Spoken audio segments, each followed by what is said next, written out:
నమస్తే. నా కమలీయంకు స్వాగతం.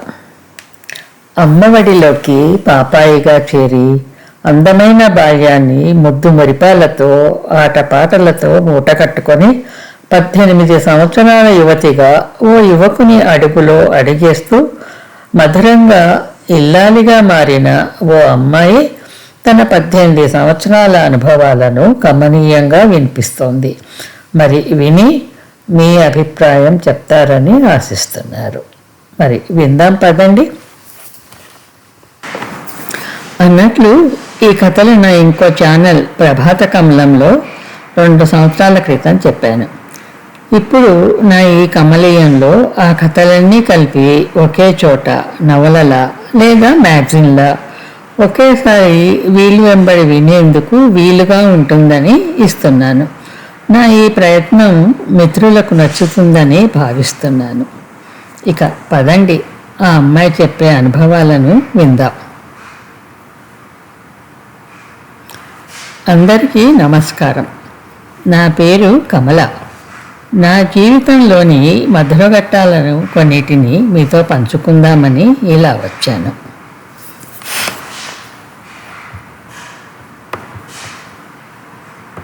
ఒకసారి మా అమ్మ నా పుట్టినరోజుకు ఓ బుక్ బహుమతిగా ఇచ్చింది. ఆ బుక్ చూసేందుకు చాలా ముద్దుగా ఉంది.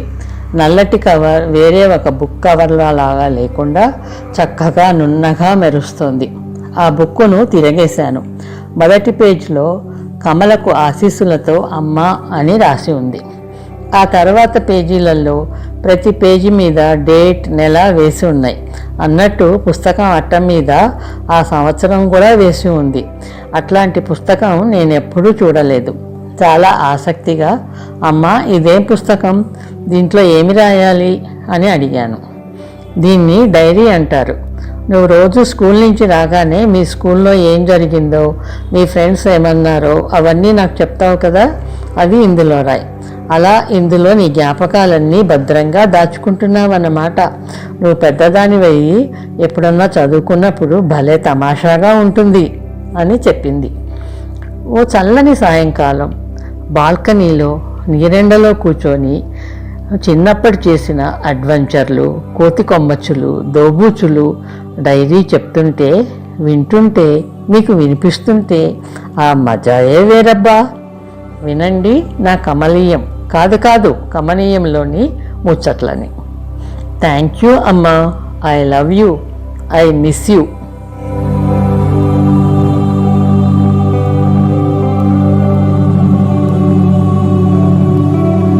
ఇవాళ స్కూల్కి సెలవని స్కూల్ అటెండర్ వచ్చి అనౌన్స్ చేస్తుండగానే క్లాస్లోని మగపిల్లలంతా గోలగా అరవటంతో సెలవులు ఎందుకు ఇచ్చారో తెలియలేదు.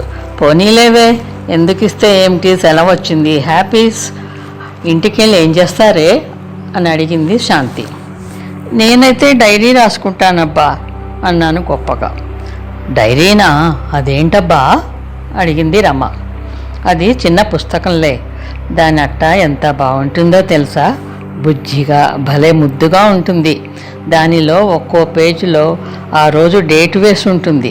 సంవత్సరం మొత్తంవి డేట్లు, వారం పేరు, సంవత్సరం అన్నీ రాసి ఉంటాయి.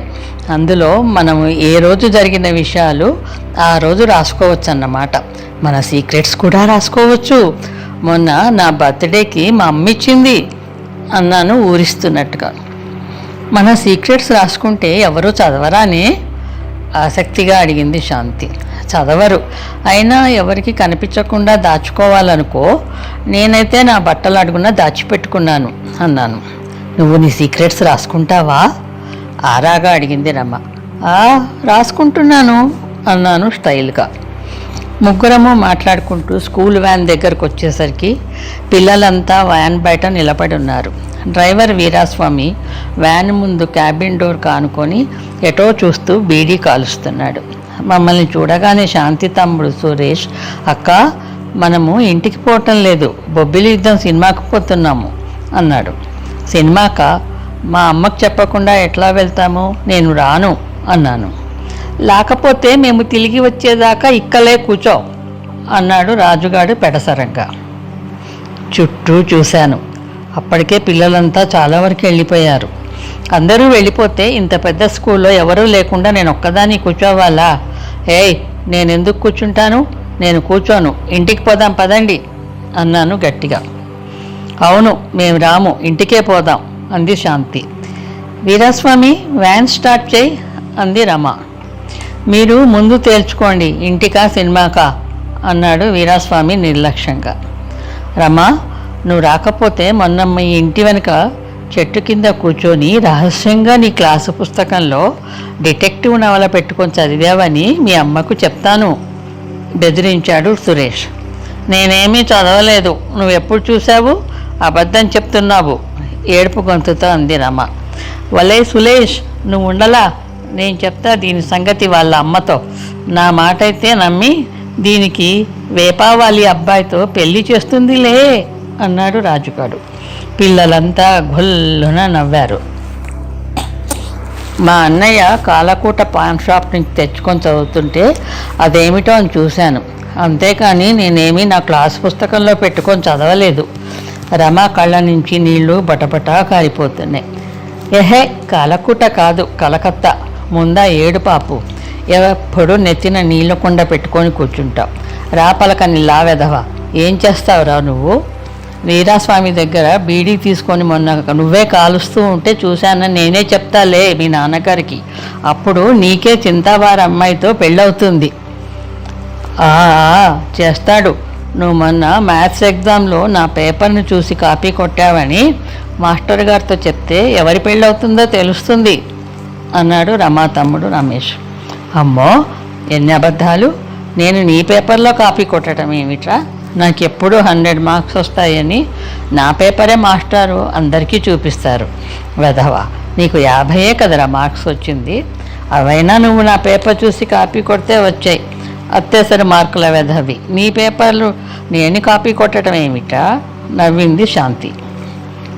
ఏమిటి, నన్ను అత్యవసర మార్కుల వెధవ అంటావా? శాంతి చేయి పట్టుకొని మెలి తిప్పాడు. నా చేయి పట్టుకుంటావురా అని వాడి నెత్తిన ఓ మట్టికాయ వేసింది శాంతి. మా అక్కాయి చేయి తిప్పుతావా అని రమేష్ని ఒక్క తోపు తోశాడు సురేష్. మా తమ్ముడిని మొట్టికాయ వేస్తావా అని శాంతితో దెబ్బలాటకొచ్చింది రమ. అంతే, ఎవరిని కొడుతున్నారో తెలియకుండా ఒకరి మీద ఒకరు పడి దొర్లుతూ అబ్బాయిలు, గట్టి గట్టిగా అరుచుకుంటూ అమ్మాయిలు. బొబ్బిలి యుద్ధం సినిమా ఏమో కానీ ఇక్కడ భీకరమైన యుద్ధం జరిగిపోతోంది. వీరాస్వామి బీడీ అయిపోయి చేతులు దులుపుకుంటూ వచ్చి అందరినీ పెద్దగా గదిమి విడదీశాడు. అబ్బాయిలు వంటి కంటిన దుమ్మును దులుపుకుంటూ ఒకరినొకరు కోపంగా చూసుకుంటున్నారు. చిన్నపిల్లలు మా దగ్గరికి వచ్చి, శాంతక్క, సినిమాకు పోదాం, మా అమ్మ వాళ్ళు మమ్మల్ని తీసుకుపోరు అన్నారు దీనంగా. అందరి వైపు ఒకసారి చూసి సరే పోదాం అంది.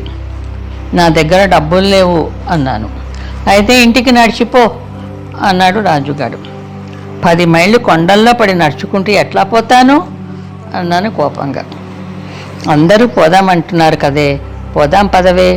స్కూల్ వదిలే టైంకు ఇంటికి పోతాం కదా, ఇంట్లో ఏం తెలుస్తుందిలే. వరై, ఎవరైనా ఇంట్లో చెప్పినట్టు తెలిసిందా? అంతే సంగతులు. అందరి దగ్గర ఎన్ని డబ్బులు ఉన్నాయో తీయండిరా అంది శాంత పెద్దరికంగా. అందరూ పుస్తకాలు తీసి దులిపారు. అందరి పుస్తకాల్లో నుంచి వచ్చిన చిల్లర పైసలు తీసి లెక్కపెట్టి అందరినీ లెక్కపెట్టి అందరికీ నేల టికెట్కు సరిపోతాయి అంది. నేల టికెట్టా? యాక్థూ అనుకున్నాను. మళ్ళీ నన్ను విడిచిపోమ్మంటారేమో అన్న భయంతో అందరితో పాటు నేను సరే అన్నా. పొలమంటూ బొబ్బిలి యుద్ధం సినిమాకి వెళ్ళాం. ముందు నేల మీద కూర్చుంటే చిరాకు అనిపించింది, కానీ సినిమాలో మునిగిపోయాక ఆ చిరాకు పోయింది. యమున ముత్యాల చెమ్మ చెక్క, రత్నాల చెమ్మ చెక్క అని భలేగా పాడుతూ డాన్స్ చేసింది. చివరలో యుద్ధం సీన్ వచ్చేసరికి అందరము వెక్కిళ్ళి పడుతూ మా ఓణి కొంగుతో ముక్కు కళ్ళు తుడుచుకుంటూ కూర్చున్నాము. సినిమా అని సరదా పడ్డ చిన్నపిల్లలు మా ఒళ్ళో తలదూర్చి ఒకటే ఏడవటం. సినిమా అయిపోయి బయటికి వచ్చాక చూసుకుంటే అందరి కళ్ళు ముక్కు ఎర్రబడి వాచిపోయాయి. మా మొహాల నిండా ఓణి కొంగుల నిండా తిలకం కాటుక మరకలే. మేము ఏడ్చి అలసిపోయామేమో వ్యానులో ఎవ్వరమూ మాట్లాడలేదు. మగపిల్లల మటుకు డిష్యూమ్ అంటూ చేతులతో యుద్ధం చేసుకుంటూ ఎంజాయ్ చేశారు. ఇంటికి రాగానే అమ్మ చూడకుండా గబగబా బాత్రూంలోకి వెళ్ళి తిలకం కాటుక పోయేట్టు మొహం కడుక్కున్నాను. లోపలికి వచ్చాక సినిమాకు ఇంట్లో చెప్పకుండా వెళ్ళాము. ఆ సీక్రెట్ అమ్మకు చెప్పలేను, కానీ ఎవరికైనా చెప్పాలనిపిస్తోంది. ఏం చేయాలి చెప్పమా?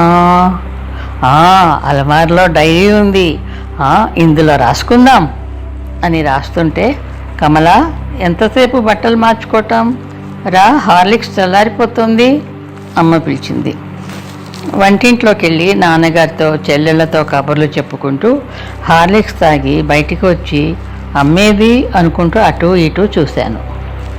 పక్కింటి గోడ దగ్గర వదిన గారు అని పిలుస్తూ అమ్మ కనిపించింది. ఈరోజు స్కూల్కి సెలవిచ్చారట, పిల్లలంతా బొబ్బిలి యుద్ధం సినిమాకు వెళ్ళారట అని ఆవిడకి చెప్పి లోపలికొచ్చి నాన్నగారితో, రేపు ఆ వీరాస్వామిని కోపం చేయండి, పిల్లలను సినిమాకి తీసుకుపోయాడట అని అక్కడే బిత్తరపై నిల్చున్న నన్ను దగ్గర తీసుకొని, అట్లా ఇంట్లో వాళ్లకు చెప్పకుండా తెలియకుండా ఏ పని చేయకూడదు, మిమ్మల్ని మేము తీసుకెళ్తూనే ఉన్నాం కదా, ఏమైనా కావాలంటే మమ్మల్ని అడగాలి, రేపు పైసలు ఇస్తాను, ఎవరి దగ్గర తీసుకున్నావో వాళ్ళకి ఇచ్చేయి, సరేనా అని చిన్నగా నాకు నచ్చచెప్పింది. బుద్ధిగా తలూపాను. కానీ అమ్మకు సీక్రెట్ ఎట్లా తెలిసిందబ్బా? పక్కింటి అత్తయ్య గారి నుంచి ఆ పక్కింటి పిన్ని గారికి, అటు నుంచి ఇటు, ఇటు నుంచి అటు, అందరికీ మేము సినిమాకి వెళ్ళామని తెలిసిపోయింది. కొద్దిసేపు తర్వాత చింతావారి అమ్మాయితో వేపావారి అబ్బాయితో జరుగుతున్న పెళ్ళిళ్లతో, పిల్లల భాజాభజంత్రీలతో క్యాంపు దద్దరిల్లిపోయింది. మర్నాడు వ్యాన్లో అందరూ ఒకరినొకరు అనుమానంగా చూసుకున్నారు. పెద్దవాళ్లతో చివాట్లు తిన్న వీరాస్వామి ఇంకా దుమదుమలాడిపోయాడు. కానీ ఆ సీక్రెట్ ఎట్లా లీక్ అయిందో ఎవరికీ అర్థం కాలేదు. బాల్కనీలో సాయంకాలం నీరెండలో నా కుర్చీలో కూర్చొని పొద్దున నా పుస్తకాలలో దొరికిన నా చిన్నప్పటి డైరీ చదువుతున్న నా పెదవుల మీదకి చిరునవ్వు వచ్చింది. ఎంత అమాయకమైంది ఆ బాల్యం. అమ్మ అన్నట్టు డైరీలో మన మనసుకు నచ్చినవి ఎవరికీ చెప్పకూడని సీక్రెట్స్ రాసుకొని ఇన్ని సంవత్సరాల తర్వాత చదువుకుంటుంటే ఎంత బాగుంది. అవునవును, ఈ డైరీనే అమ్మకు నా సీక్రెట్ చెప్పుకుంటుంది. నయం, అప్పుడు శాంతికి రమాకు నా డైరీ మీద అనుమానం రాలేదు, బతికిపోయాను. ఇంట్లో చెప్పకుండా దొంగతనంగా నేల టికెట్లో సినిమా చూడటం, ఆ పైన వేపావారి అబ్బాయి చింతావారి అమ్మాయి పెళ్ళిళ్ళు, భాజాభజింత్రీలు, ఎంత పెద్ద అడ్వెంచర్.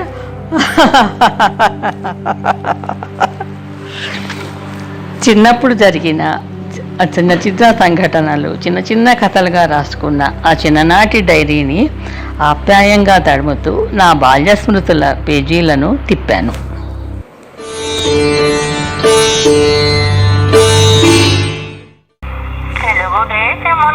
తెలుగు పాపను నేను జగమంట సాటించి కనకీర్తి పొందాలి, జగమంట సాటించి కనకీర్తి పొందాలి, బంగారు పాపాలి బహుమతులు పొందాలి, మా పాప చదవాలి మా మంచి చదువు.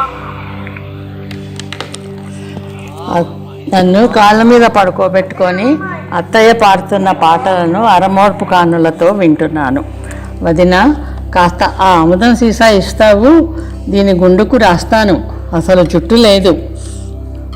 అమ్మా అత్తయ్య, నీ చేతి మహిమ, నాకింత జుట్టు వచ్చింది. వారం వారం కిలో కుంకుడుకాయలతో రుద్దుకోలేక చచ్చాను. ఎంత కుట్ర, ఎంత కుట్ర. సీత, ఏమిటే నీ కోడలికి నూనె రాస్తూ కూర్చున్నావు? ఈరోజు ఊరికి వెళ్తానన్నావు కదా, రైలు ఆపాడు. లేదన్నయ్య, ఊరికి వెళ్ళటం లేదు, ఈరోజు సినిమాకు వెళ్తున్నాం. అవునండి, వైదేహక్కయ్య, సత్యవతక్కయ్య, నేను మల్లీశ్వరి సినిమాకి వెళ్దాం అనుకుంటున్నాము. అందుకే వదినను కూడా ఉండమన్నాను. సాయంకాలము రైలు నాపండి, ఆముదం సీసా అత్తయ్య చేతికిస్తూ అంది అమ్మ. సరే సరే, కాశీ, ఆ రైలుని వెళ్ళిపోమ్మను. ఇదిగో కాస్త తొందరగా తమిలి వెళ్ళండి. 5-10 నిమిషాల కన్నా ఎక్కువసేపు రైలు నాపితే బాగుండదు. ఓహో, అయితే ఈరోజు సినిమా ప్రోగ్రాం ఉందన్నమాట. ఎంత రాజసం! వీళ్ళ కోసము రైలుని ఆపుతారట. అబ్బా, ఏమిటి ఇంత ఉడకపోస్తుంది? అందరూ ఎక్కడికి వెళ్ళిపోయారు? అవునవును, సినిమాకి వెళ్ళారు కదా. మరి ఇక్కడ ఎవరూ లేరా? నన్ను పట్టించుకోరేమిటి? నోరు మూసుకుంటే లాభం లేదు, కాస్త రాగం తీయాల్సిందే. ఊరుకోరా బేబీ, నేను ఇక్కడే ఉన్నానుగా. చారి మామయ్య గారు వచ్చి ఉయ్యాల ఊపుతూ పియా మిలనుకో జానా అని చిన్నగా పాడుతున్నారు. ఓ, చారి మామయ్య గారు ఉన్నారు కదూ.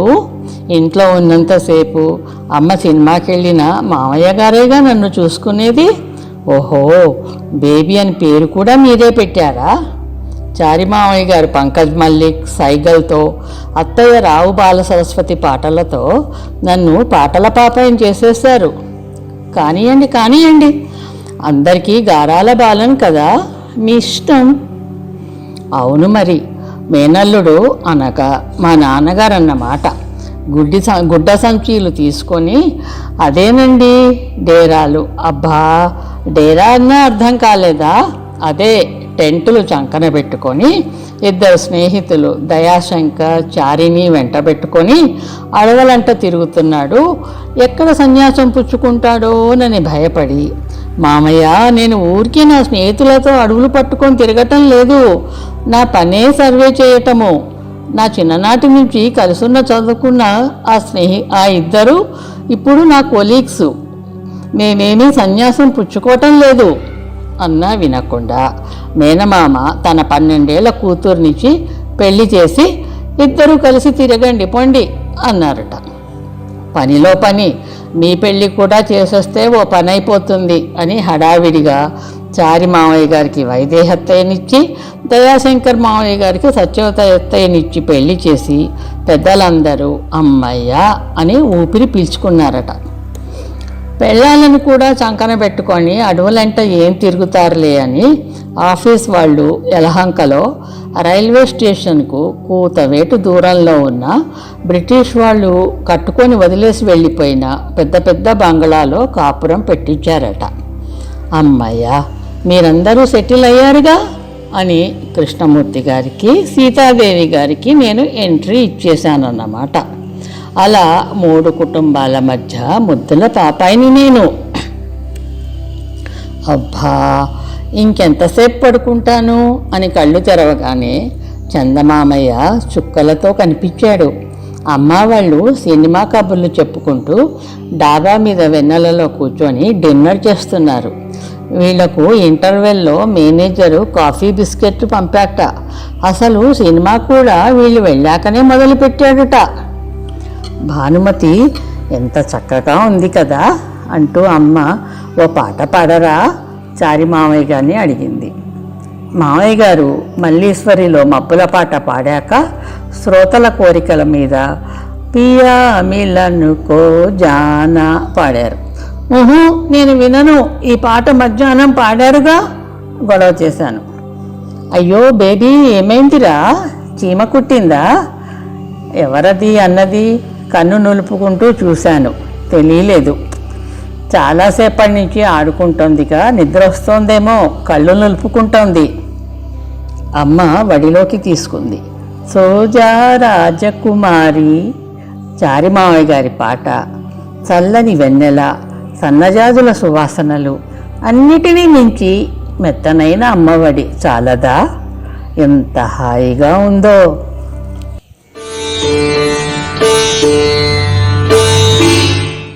కొండల కోనల సూర్యుడు పిలిచే బంగారు చెట్లు, ఓయ్ పిలిచే బంగారు చెట్లు, ఆ మావి చిగురు, ఈ చింత చిగురు, ఎహే ఆవెనుక పిలిచేటి వేరు, పదవే పదవే పిలిచే పచ్చని బీడు. ఓహోయ్!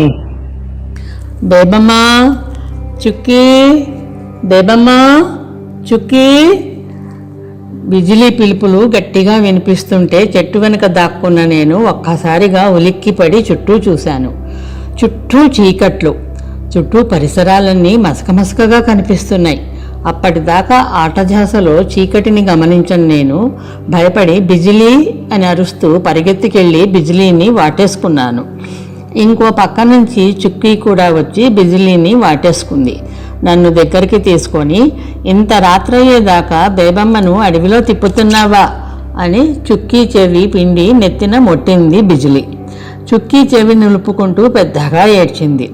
చుక్కీ ఏడుపు చూసి నేను ఏడుపు లంకించుకున్నాను. ఇద్దరిని చెరో చేత్తో పట్టుకొని మా ఇంటి దగ్గరికి తీసుకెళ్ళింది. ఇల్లంటే అది వెదురు పొంగులు తడికతో కట్టిన గుడిసె. దాని ముందు పేడతో కళ్ళాపి చల్లి ముగ్గేసి ఉంది. అక్కడే అమ్మ నులక మంచం మీద కూర్చొని నా లంగాకు అద్దాలు కుడుతోంది. నేను ఒక్క ఉదుటిన బిజిలీని వదిలించుకొని అమ్మ దగ్గరికి పరిగెత్తాను. అమ్మ ఒక్క చేత్తో నన్ను ఆపుతూ, చిన్నగా సూది గుచ్చుకుంటుంది, అప్పుడే ఆటలు అయిపోయాయా అంది. అది ఒక చిన్న లంబాడీ తాండా. నాన్నగారి పని మీద అక్కడికి వచ్చాం. ములుగు దగ్గర అడవి అది. అక్కడ మా ఇంటి లాంటి వెదురిళ్ళు ఓ 10 ఉండవచ్చు. మేము తప్ప మిగతా అందరూ లంబాడీలే. బిజిలీ అమ్మకు అసిస్టెంట్. బిజిలీ కూతురు చుక్కీ నా వయసుదే, నా దోస్త్. పొద్దున్నే అమ్మ, నేను, బిజిలీ, చుక్కీ అందరము దగ్గరలో ఉన్న వాగుకి వెళ్ళి స్నానం చేసి కాసేపు నీళ్లల్లో ఆడుకొని వస్తామన్నమాట. అమ్మ పెట్టేవి తిన్నాక ఆ పైన అడివంతా నాది, చుక్కీదే. ఆ అడవి, కొండలు, గుట్టలు అన్నీ మా ఇద్దరివే. బేబమ్మా, రా స్నానం చేద్దువు గాని. కాగులో సలసలా కాగుతున్న నీళ్లను బకెట్లోకి తోడుతూ పిలిచింది బుజిలి. ఎంచక్క సాయంకాలం కూడా వాగులో స్నానం చేస్తే ఎంత బాగుంటుంది. చేయనీయకుండా తీసుకొచ్చి ఇక్కడ చేయిస్తావు, నేను రాను పో అన్నాను బొంగమూతి పెట్టి. సాయంకాలం కాగానే అడవి జంతువులన్నీ వాగు దగ్గరికి వస్తాయమ్మా, మనం పోకూడదు తల్లి, మా బంగారు బేబీవి కదా, రామ్మా బిజిలీ పిలిచింది. నా స్నానం అవుతుండగానే నాన్నగారు వచ్చారు. నాన్నగారికి కూడా వేడి నీళ్లు తోడి జొన్న రొట్టెలు, ఉల్లికారం చేసింది బిజిలీ. వేడి వేడి జొన్న రొట్టెలు తింటూ నాన్నగారు కొంచెం తుంపి నాకు కూడా పెట్టారు. అబ్బా కారం! కళ్ళల్లో నీళ్లు తిరుగుతుండగా అన్నాను. కారం అంటావు, తింటానంటావు. అమ్మ నవ్వుతూ మంచినీళ్ళు ఇచ్చింది. 2 రోజులు మేము మేడారం వెళ్తున్నాం. అక్కడ జాతర ఏర్పాట్లు చూడాలి అన్నారు నాన్నగారు. నాన్నగారు, నేను వస్తానండి. అవునండి, మేము వస్తాము అంది అమ్మ. వద్దు, అక్కడ పులులుంటాయి, మిమ్మల్ని చూసుకోవటం కష్టం అన్నారు నాన్నగారు. పులంటే నాకేం భయం లేదు, నా కళ్ళల్లోకి ఊదండి, నేనేమి కళ్ళు మూసుకోను, ఎంచక్కా దాని మీద కూర్చొని అడివంతా తిరుగుతాను అన్నాను నాన్నగారి వీపు మీద ఊగుతూ. సరే సరే, చాలా రాత్రైంది, పడుకో అంది అమ్మ నిద్రతో కళ్ళు మూసుకుపోతున్న నన్ను నులక మంచం మీద పడుకోబెడుతూ. అలా తలవాల్చానా, ఇలా నిద్ర పట్టేసింది. పులి మీద స్వారీ చేస్తూ అడివంతా విహరించేస్తున్నాను. అబ్బా, పులి స్వారీ భలేగా ఉంది.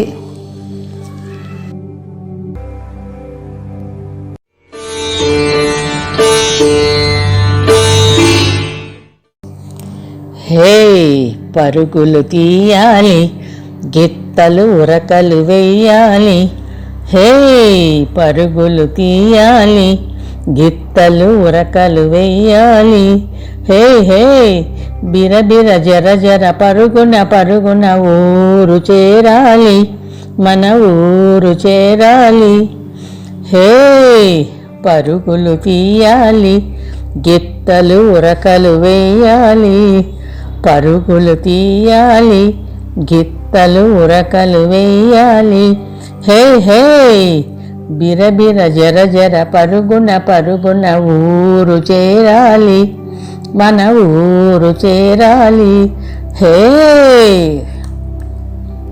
కిసరా కిసరా దిగండి బాబు, కండక్టర్ కేకతో నేను అమ్మ సీట్లో నుంచి లేచాము.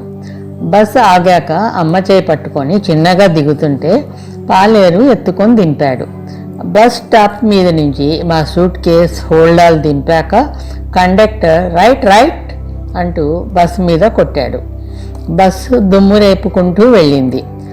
దుమ్ము మొహం మీదకి పడటంతో అబ్బా అంటూ చెయ్యి అడ్డం పెట్టుకున్నాను. అక్కడ ఒక చిన్న పాక తప్ప ఇంకేమీ లేదు. పాక ముందున్న బెంచ్ మీద ఇద్దరు కూర్చొని ఉన్నారు. వాళ్ళు అమ్మని చూడగానే నిలబడి, పెద్దమ్మాయి గారు బాగున్నారా అన్నారు. అమ్మ బాగున్నాను, మీరెలా ఉన్నారు అని చెప్పి బండి వైపు నడిచింది. పాలేరు నన్ను బండిలో కూర్చోపెట్టాక అమ్మ కూడా ఎక్కింది. పాలేరు ఎడ్లను ఎహే పదండే అంటూ అదిలించాడు. కొంచెం ముందుకు వెళ్ళాక మున్నేరు దగ్గర ఆపాడు. అమ్మ నేను దిగాము. అమ్మ ఏరులోకి నా కాళ్ళు చేతులు మొహం శుభ్రంగా కడిగి తుడిచి అమ్మ కూడా కడుక్కుంది. ఇద్దరము పక్కనే ఉన్న పెద్ద బండ మీద కూర్చొని నీళ్ళల్లో కాళ్ళు పెట్టుకున్నాము. అమ్మమ్మ పంపించిన అన్నం మూటను విప్పింది అమ్మ. అందులో ఉన్న ఓ విస్తరాకులో అన్నం కందిపచ్చడి కలిపి ముద్దలు పెడుతుంటే చక్కగా తింటూ చుట్టూ చూస్తున్నాను. అబ్బా, అమ్మమ్మ పంపిన కందిపచ్చడి గోంగూర పచ్చడి ఎంత బాగున్నాయో.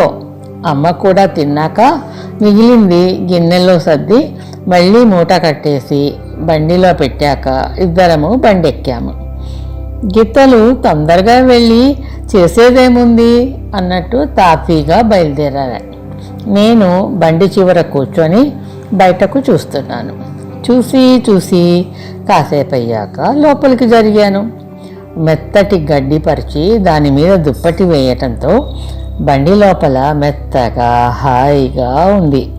నేను లోపలికి బయటికి జరుగుతూ పాలేరుతో మాట్లాడుతూ రోడ్డు పక్కనున్న తాడి చెట్లను లెక్క పడుతూ ఉన్నాను. అలా ఏమాత్రము తొందర లేకుండా మా బండి తాఫీగా చిన్న ఊళ్ళను పొలాలను దాటుకుంటూ వెళ్తోంది. సాయంకాలం అయింది. ఎక్కడి నుంచో మంచి సువాసన గాలిలో తేలిపోతూ సన్నగా వస్తుంది. అంటూ గాలి పీల్చి, అమ్మా ఏమిటి వాసన, చాలా బాగుంది అని అడిగాను. అమ్మ దగ్గరికి తీసుకొని దారికి కొంచెం దూరంగా డొంకలో ఉన్న గుబురు లాంటి చెట్లను చూపిస్తూ, అవి మొగలి పొదలు, మొగలి పూలు సాయంకాలం విచ్చుకుంటాయి, ఆ పూల సువాసన ఇది అని చెప్పింది. అమ్మా బండాపమ్మను, నేను పూలు కోసుకుంటాను అన్నాను.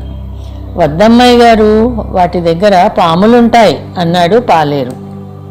ఏముండవు, నువ్వు అబద్ధాలు చెప్తున్నావు, బండాపు, నేను మొగలి పూలు కోసుకుంటాను మారాం చేశాను. లేదమ్మలు, నిజంగానే అక్కడ పాములుంటాయి, మనము లోపలికి పోలేము. అమ్మ నచ్చ చెప్తుండగానే మొగలి పొదలు దూరం అయ్యాయి. నన్ను పూలు కోసుకొని ఇవ్వలేదని మూతి ముడుచుకొని పక్కకు కూర్చున్నాను. అమ్మ దగ్గరికి తీసుకొని, అటు చూడు అని ఆకాశం వైపు చూపించింది. అమ్మా చందమామ. కోపం మర్చిపోయి పెద్దగా అన్నాను ముందుకి తొంగి చూస్తూ. భలే భలే, చందమామ మాతోటే వస్తున్నాడు. అమ్మాయి గారు లోపలికి జరగండి, తుమ్మడంకులు వస్తున్నాయి, ముళ్ళు గుచ్చుకుంటాయి అని పాలేరు హెచ్చరించాడు. తుమ్మ చెట్లు వచ్చాయంటే మన ఊరు వచ్చేసింది. బండి ఇంటి ముందు ఆకగానే అమ్మమ్మ పిన్ని గట్టిగా అరుస్తూ లోపలికి పరిగెత్తాను. అమ్మన్నా ఆగాగు, అట్లా లోపలికి రాకు. అమ్మమ్మ ఆపి మెట్ల పక్కనే ఉన్న గాబులో నుంచి చెంపుతో నీళ్లు తీసిచ్చి, చిన్నమ్మాయి దీన్ని లోపలికి తీసుకెళ్ళు అని పిన్నిని పిలిచింది. పిన్ని నన్ను వెనక వైపుకు తీసుకెళ్ళి శుభ్రంగా స్నానం చేయించి తెల్లగౌన్ తొడిగి లోపలికి తీసుకొచ్చింది. పిన్నితో బోలెడు కబుర్లు చెప్తూ పిన్ని గడ్డ పెరుగు కలిపిన అన్నం ముద్దలు పెడుతుంటే తినేసి హాయిగా బయట వెన్నెల్లో మంచం మీద పడుకున్నాను. పక్కనే అమ్మమ్మ వచ్చి పడుకొని, ఇంకా నిద్రపోలేదా అమ్మన్నా అంది. మరి నువ్వు పాట పాడు అన్నాను అమ్మమ్మ మీద చేయేసి. అమ్మమ్మ నన్ను జోకొడుతూ చిన్నగా అమ్మవారి మీద పాటలు పాడుతుండగా నిద్రలోకి జారుకున్నాను.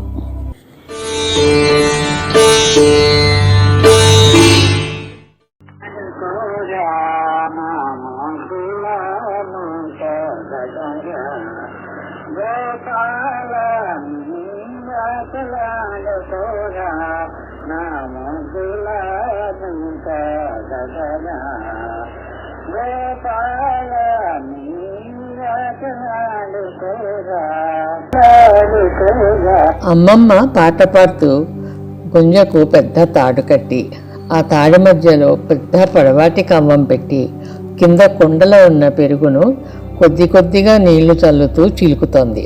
నేను నా బొమ్మరింట్లో కూర్చొని నా బొమ్మకి చీర కడుతూ ఆసక్తిగా అమ్మమ్మని చూస్తున్నాను. చీర కట్టడం అయ్యాక అమ్మమ్మ పక్కన గట్టు మీద కూర్చున్నాను.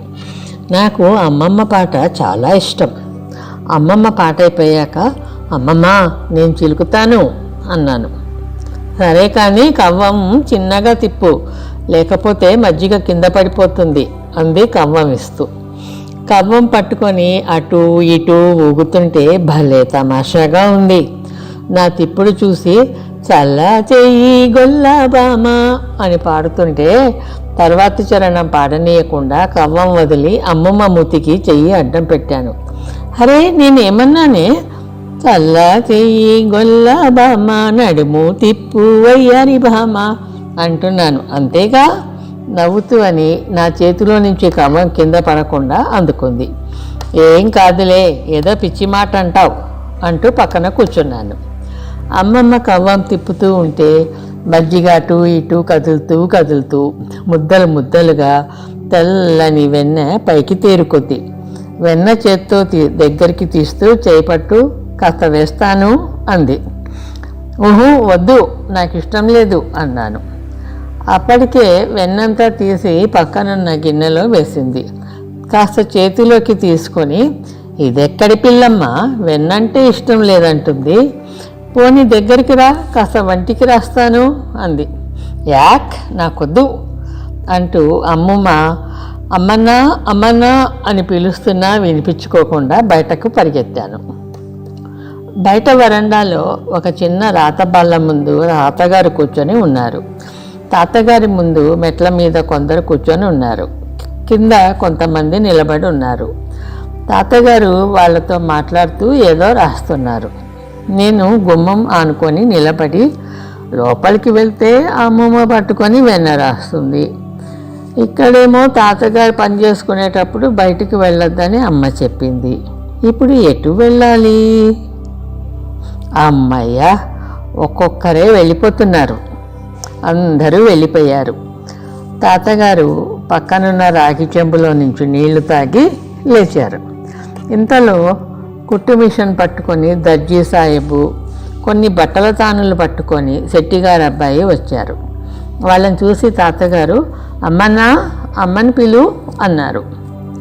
అమ్మా గట్టిగా అరుస్తూ లోపల గదిలో పుస్తకం చదువుకుంటున్న అమ్మ దగ్గరకు పరిగెత్తాను. చిన్నగా పడతావు అంది అమ్మ. తాతగారు నిన్ను పిలుస్తున్నారు.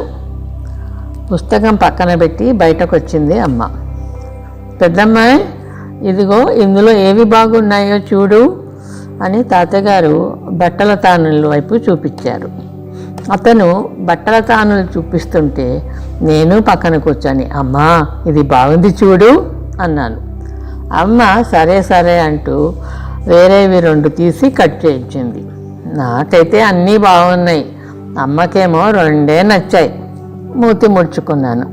శెట్టిగారి అబ్బాయి తానులు తీసుకొని వెళ్ళిపోయాక దర్జీ సాహెబు నాకు గౌను కోసం కొలతలు తీసుకుంటున్నాడు.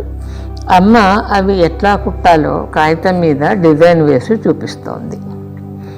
తాతగారు లోపలికి వెళ్తుండగా, నమస్కారం కరణం గారు, పిలిచారట అంటూ ఒక ఆయన లోపలికి వచ్చారు.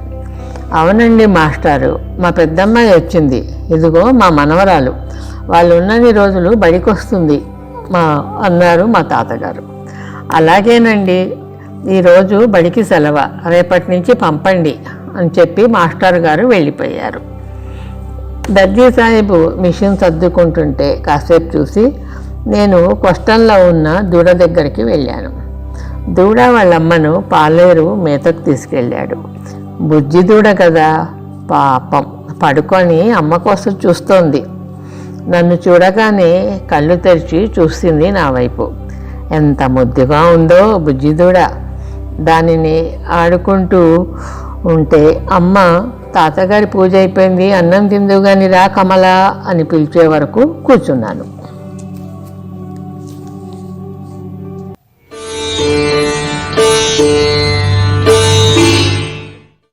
బుజ్జి మేక ఏడి కల్తివి, రాజుగారి తోటలోన మేతకెళితిని.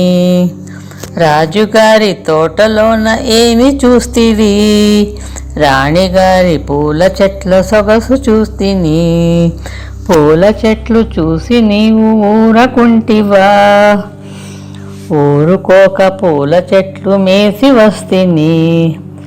మేసి వస్తే తోటమాలి ఏమి చేసెను, తోటమాలి కొట్ట వస్తే తుర్రుమంటిని. తరగతి గదిలోని పిల్లలందరము గట్టి గట్టిగా పాడుతున్నాము. కానీ బుజ్జి మటుకు మూతి ముడుచుకొని కూర్చుంది. పాడటం అయిపోయాక మేకపాఠం చెప్పి మాస్టర్ గారు ఇక అందరూ అన్నాలు తినిరండి అని చెప్పి వెళ్ళిపోగానే పొలమంటూ లేచాము. ఏమైందే బుజ్జి అట్లా ఉన్నావు అడిగింది కనకం. బడికి ఆలస్యం అవుతోందని అమ్మ తలలో పూలు పెట్టలేదు అంది ఏడుపు గొంతుతో.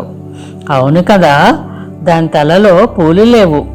రోజు చక్కగా తలకు నూనె రాసి బిగించి 2 జడలేశాక అమ్మ జడలో పూలు పెడుతుంది.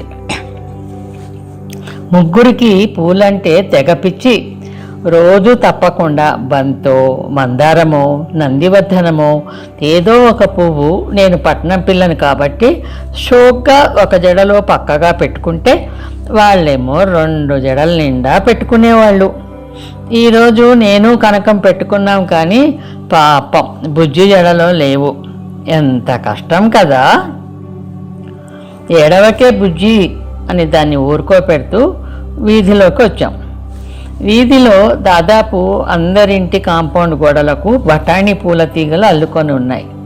వాటికి బుజ్జి బుజ్జి గులాబీ రంగు బఠానీ పూలు గుత్తులు గుత్తులుగా పూచి ఉన్నాయి. ఏ పూలైతే ఏముంది, ఇది పూలేగా అనుకొని ఇద్దరము చేతికి వచ్చినన్ని పూలు తీగలు ఆకులతో సహా కోసి దాని జడలలో పెట్టాం. అసలే పూలు పెట్టుకోలేదని ఏడుస్తోందా, తలపైన కిరీటంలా కూడా పెట్టాం. ఇంకా మా ఇద్దరి చేతులలో కూడా గుత్తులుగా పూలున్నాయి. అయినా చాలులే అనుకున్నాం. ఇంతలో బుజ్జి, అబ్బా ఇంకా చాలే, నా జుట్టు గుంజకండి అంది. మేమెక్కడ గుంజుతున్నామో, పెట్టడం అయిపోయింది కదా అని దాని వెనకకు చూస్తే ఓ మేక దాని తలలో పూలు అందుకునేందుకు ఎగిరి ఎగిరి జడ గుంజుతోంది. బాబోయ్ మేక గుంజుతోంది, పరిగెత్తండి హే అంటూ ఆ మేకను ఒక్క తోపు తోసి పరుగులు అంకించుకున్నాను. నాతో పాటు వాళ్ళు పరుగులు అంకించుకున్నారు. రన్నింగ్ రేస్ మొదలైంది. ముందు మేము ముగ్గురము, వెనకాల మేక. పరుగో పరుగో పరుగు. మేము మేక, మేము మేక. ఎవరమో ఆగటం లేదు. ఆయాసం వస్తోంది, రొప్పుతున్నాము. అయినా ఆగే పరిస్థితి లేదు. వెనకకి తిరిగి చూస్తే ఇంకా మేక ఎగిరెగిరి వెంబడిస్తోంది. ఎండాకాలం మిట్ట మధ్యాహ్నం వీధిలో కానీ ఇంటి ముందున్న అరుగుల మీద కానీ ఎవరూ లేరు.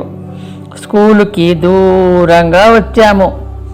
ఇంకా పరిగెత్తలేక ఏడుపు వచ్చేస్తోంది. మేము అమ్మా అమ్మా అని గట్టి గట్టిగా, మేక అంతకన్నా గట్టిగా మే మే అని అరుచుకుంటూ పరుగు పరుగు పరుగు. ఇంతలో దేవుడిలా ఒకతను అప్పుడే బస్సు దిగి వీధిలోకి వస్తూ మమ్మల్ని మేకను చూసి మా ముగ్గురిని వడిసి పట్టుకొని మా ఇద్దరి చేతిలోని పూలను, బుజ్జి తలలోని పూలను పీకి మేక వైపు విసిరేశాడు. అప్పటికి అది కాస్త శాంతించి మా వైపు గుర్రుగా చూస్తూ ఆ పూలను కసా పిసా నమిలేస్తోంది. మేము ఒగర్చుకుంటూ పక్కనున్న అరుగు మీద కూలబడ్డాం.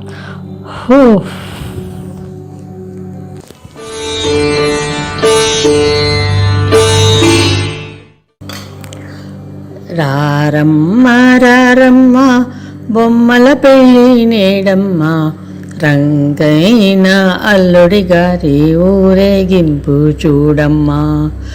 రారమ్మ రారమ్మ బొమ్మల పెళ్ళి నేడమ్మ, రంగైన అల్లుడి గారి ఊరేగింపు చూడమ్మా. ముత్యాల ముగ్గులు పెట్టి రతనాల పీటలు వేసి అల్లుడి పక్కన పిల్లను చేర్చి మెల్లో తాళి కట్టిస్తాం, మెల్లో తాళి కట్టిస్తాం. అమ్మలక్కలు అందరూ చేరి బొమ్మల పెళ్ళి చేయిస్తాం, బొమ్మల పెళ్ళి చేయిస్తాం. బంగారు బొమ్మల పెళ్ళమ్మ, మన రంగుల బొమ్మల పెళ్ళమ్మ. రారమ్మ రారమ్మ బొమ్మల పెళ్ళి నేడమ్మ, రంగైన అల్లుడి గారి ఊరేగింపు చూడమ్మా. లేతాకు పచ్చ ప్రింటెడ్ నెట్టెడ్ డబల్ పర్కిని, దాని మీద అమ్మ అద్దాలు కొట్టిన ఆకుపచ్చ జాకెట్ వేసి బుట్ట బొమ్మలా ఉన్నావు అని ముద్దు పెట్టుకుంటున్న అమ్మతో ఉండమ్మా అని తాతగారి దగ్గరికి పరిగెత్తాను. ఏమిటే అమ్మన్నా అన్నారు తాతగారు కళ్ళజోడులో నుంచి నన్ను చూస్తూ. తాతగారు, నాకు మీ కండువా ఒకటి ఇవ్వండి. ఎందుకే? నాకు కావాలి అంటూనే తాతగారు అలమారాలో నుంచి అంచున్న కండువా తీసుకొని అమ్మ దగ్గరకు వెళ్ళి, అమ్మా ఇది నాకు చీర వెయ్యి అన్నాను. నీ మొహం, చీర వేయటమేమిటి, ఓణీలా వేస్తాను, ఎందుకీ హడావిడి? అమ్మ తాతగారి కండువా అంచులు పైకి కనిపించేట్టుగా మడత పెట్టి కొంగేసి పిన్ను పెడుతూ అడిగింది. ఈరోజు మా బొమ్మల పెళ్లి చేస్తున్నాము, నా స్నేహితులంతా వస్తున్నారు, పిన్ని చేయిస్తోంది అని కొంగు తిప్పుకుంటూ మస్తాను మస్తాను అని అరుస్తూ దొడ్లోకి వెళ్ళాను. ఏమిటమ్మాయి గారు అడిగింది మస్తాను. నా బొమ్మరిల్లు అలికి ముగ్గేసావా? మీ అబ్బాయి తాటాకులు తెచ్చాడా? వేశానమ్మాయి గారు, అదిగో తాటాకులు కూడా అక్కడ పెట్టాను చూడండి అంది మస్తాను. కొష్టంలో ఉన్న బొమ్మరిల్లు చక్కగా ముగ్గులేసింది మస్తాను. కొష్టమంతా కూడా చక్కగా ఊడ్చి అలికి ముగ్గేసింది. అవి తృప్తిగా చూసి దొడ్లో ఉన్న పూలు కోస్తూ, పిన్ని తొందరగా రా, ఆలస్యం అవుతుంది గట్టిగా అరిచాను. వస్తున్నా వస్తున్నా అంటూ పిన్ని వచ్చింది. తాటాకులతో 2 బొమ్మలు చేసింది. దర్జీ సాహిబు దగ్గర నుంచి తెచ్చిన బట్ట ముక్కలన్నీ తీసి చూసి అందులో గులాబీ రంగులో తలుకు పూలతో మెరిసిపోతున్న బట్టతో ఒక బొమ్మకు చీర జాకెట్టు వేసింది. చిన్న నల్ల బట్టతో తల మీది నుంచి అతికించి పొడుగ్గా ఒక జడ వేసింది. ఆ జడకు నేను దొడ్లో నుంచి తెచ్చిన నిచ్చమల్లి పూలతో జడ వేసి కళ్యాణం బొట్టు పెట్టింది. చిన్న చిన్న మెరుపు కాగితాలను ఉండలుగా చేసి వాటితో ఒక గొలుసు, రంగురంగుల పూసలతో ఒక గొలుసు చేసి దాని మెడలో వేసింది. పెళ్లి కూతురు ముస్తాబు అయ్యాక తెల్లని బట్టతో పెళ్లి కొడుకుకి ధోతీ కట్టి ఒక చిన్న తెల్ల ముక్కను కండువాగా వేసి నుదుట నామం పెట్టింది. 2 బొమ్మలకు పూలదండలను వేసింది. అబ్బా ఎంత ముద్దొస్తున్నాయో! పిన్ని, నాకు పెళ్లి కూతురు కావాలి అన్నాను. అట్లాగే అంటూ బంగారు రంగు కాగితంతో 2 పుస్తెలు, ఒక నల్లపూసల గొలుసు కూడా చేసి ఒక చిన్న పళ్ళెంలో పెట్టింది. ఒక పళ్ళెంలో పప్పులు, ఒక పళ్ళెంలో బెల్లము, ఒక పళ్ళెంలో కాసిన అక్షింతలు, ఒక దానిలో కాసిన పూలు సర్దింది. ఇదంతా అయ్యేసరికి బుజ్జి, కనకం, మా మిగతా స్నేహితులు, అమ్మాయిలు అబ్బాయిలు అందరూ వచ్చేశారు. పిన్ని తాటాకు బూరలు చేసి అబ్బాయిలకు ఇచ్చింది ఊదమని. వాళ్ళు బుర్రు బుర్రు పిపి పిపి అని ఊదుతుండగానే 2 పీటలు ఎదురెదురుగా వేసి పెళ్లి కొడుకుని తీసుకురండిరా అమ్మాయిలు అంది. నేనేమో పెళ్లి కూతురు బొమ్మను పట్టుకొని కూర్చున్నాను. అదే కావాలని పేచి మొదలుపెట్టింది కనకం. కనకంను బుజ్జగించి పెళ్లి కొడుకు బొమ్మ ఇచ్చింది పిన్ని. కనకం పెళ్లి కొడుకు బొమ్మను పట్టుకొని బుజ్జ బుజ్జ రేకుల పిల్లుందా, బుజ్జ రేకుల పిల్లుందా, సామి దండల పిల్లుందా, స్వరాజ్యమిచ్చే పిల్లుందా అని పాడింది. అప్పుడు నేను భుజ భుజ రేకుల పిల్లుంది, బుజ్జ రేకుల పిల్లుంది, సామి దండల పిల్లుంది, స్వరాజ్యమిచ్చే పిల్లుంది అని పాడాను. ఇద్దరము పాడుతూ పెళ్లి కూతురు పెళ్లి కొడుకును ఎదురెదురు పీటల మీద కూర్చోపెట్టాం. పిన్ని ఏవేవో చదువుతూ పెళ్లి కొడుకుతో పెళ్లి కూతురు మెడలో పుస్తలు కట్టించింది. అందరము అక్షింతలు పూలు చల్లాము. 2 బొమ్మలను పక్క పక్క కూర్చోబెట్టి మా అందరికీ కూడా పప్పులు, బెల్లం, చాక్లెట్లు ఆకులో వడ్డించింది. పెళ్లి కూతురు పెళ్లి కొడుకుతో ఒకరితో ఒకరికి చాక్లెట్ తినిపించింది. అది భూజం బంతిట. పెళ్లి వాళ్ళు అలసిపోయారు కానీ ఇక మీరంతా అన్నాలు తిని రండర్రా, మధ్యాహ్నం అయింది, తాతగారు కూడా భోజనం చేసి వెళ్ళారు అమ్మమ్మ పిలిచింది. ఉండమ్మమ్మ, ఇంకా అప్పగింతలు కాలేదు, అయ్యాక వెళ్తాము అంది కనకం. మళ్ళీ పెళ్లి కూతుర్ని పెళ్లి కొడుకుని ఎదురెదురుగా కూర్చోపెట్టి నా కొంగుతో ఉత్తుత్తి కన్నీళ్ళను తుడుచుకుంటూ అప్పగింతలు పూర్తి చేశాను. అలా ఏడవాలిట అప్పగించేటప్పుడు బుజ్జి చెప్పింది. అలా అప్పగించేయగానే 2 బొమ్మలు తీసుకొని వాయించండిరా బాజాలు, వెళ్దాము అంది కనకం. ఏయ్ నా బొమ్మలిగి అన్నాను. అప్పగించాక అత్తగారింటికి తీసుకుపోతాం కదా పిన్ని, నేను ఇయ్యను అని బొమ్మలను తీసుకొని పరిగెత్తింది. దాని వెనకే పిల్లలంతా పొలోమని బూరలు ఊదుకుంటూ పరిగెత్తారు. పిన్ని నా బొమ్మలు అని ఈసారి నిజం ఏడుపు లంకించుకున్నాను. పిన్ని నన్ను దగ్గరికి తీసుకొని పెళ్ళయ్యాక అట్లా అత్తగారింటికి తీసుకెళ్తారులే, పోనీ మళ్ళీ మనం కొత్త బొమ్మలు చేసుకుందాము అంది. పెళ్ళైతే అట్లా వెళ్ళిపోవాలా అత్తగారింటికి అడిగాను వెక్కుతూ. అవును మరి, మీ అమ్మ నేను వెళ్ళిపోలేదు, అప్పుడప్పుడు ఇట్లా అమ్మ దగ్గరికి వస్తామన్నమాట అంతే.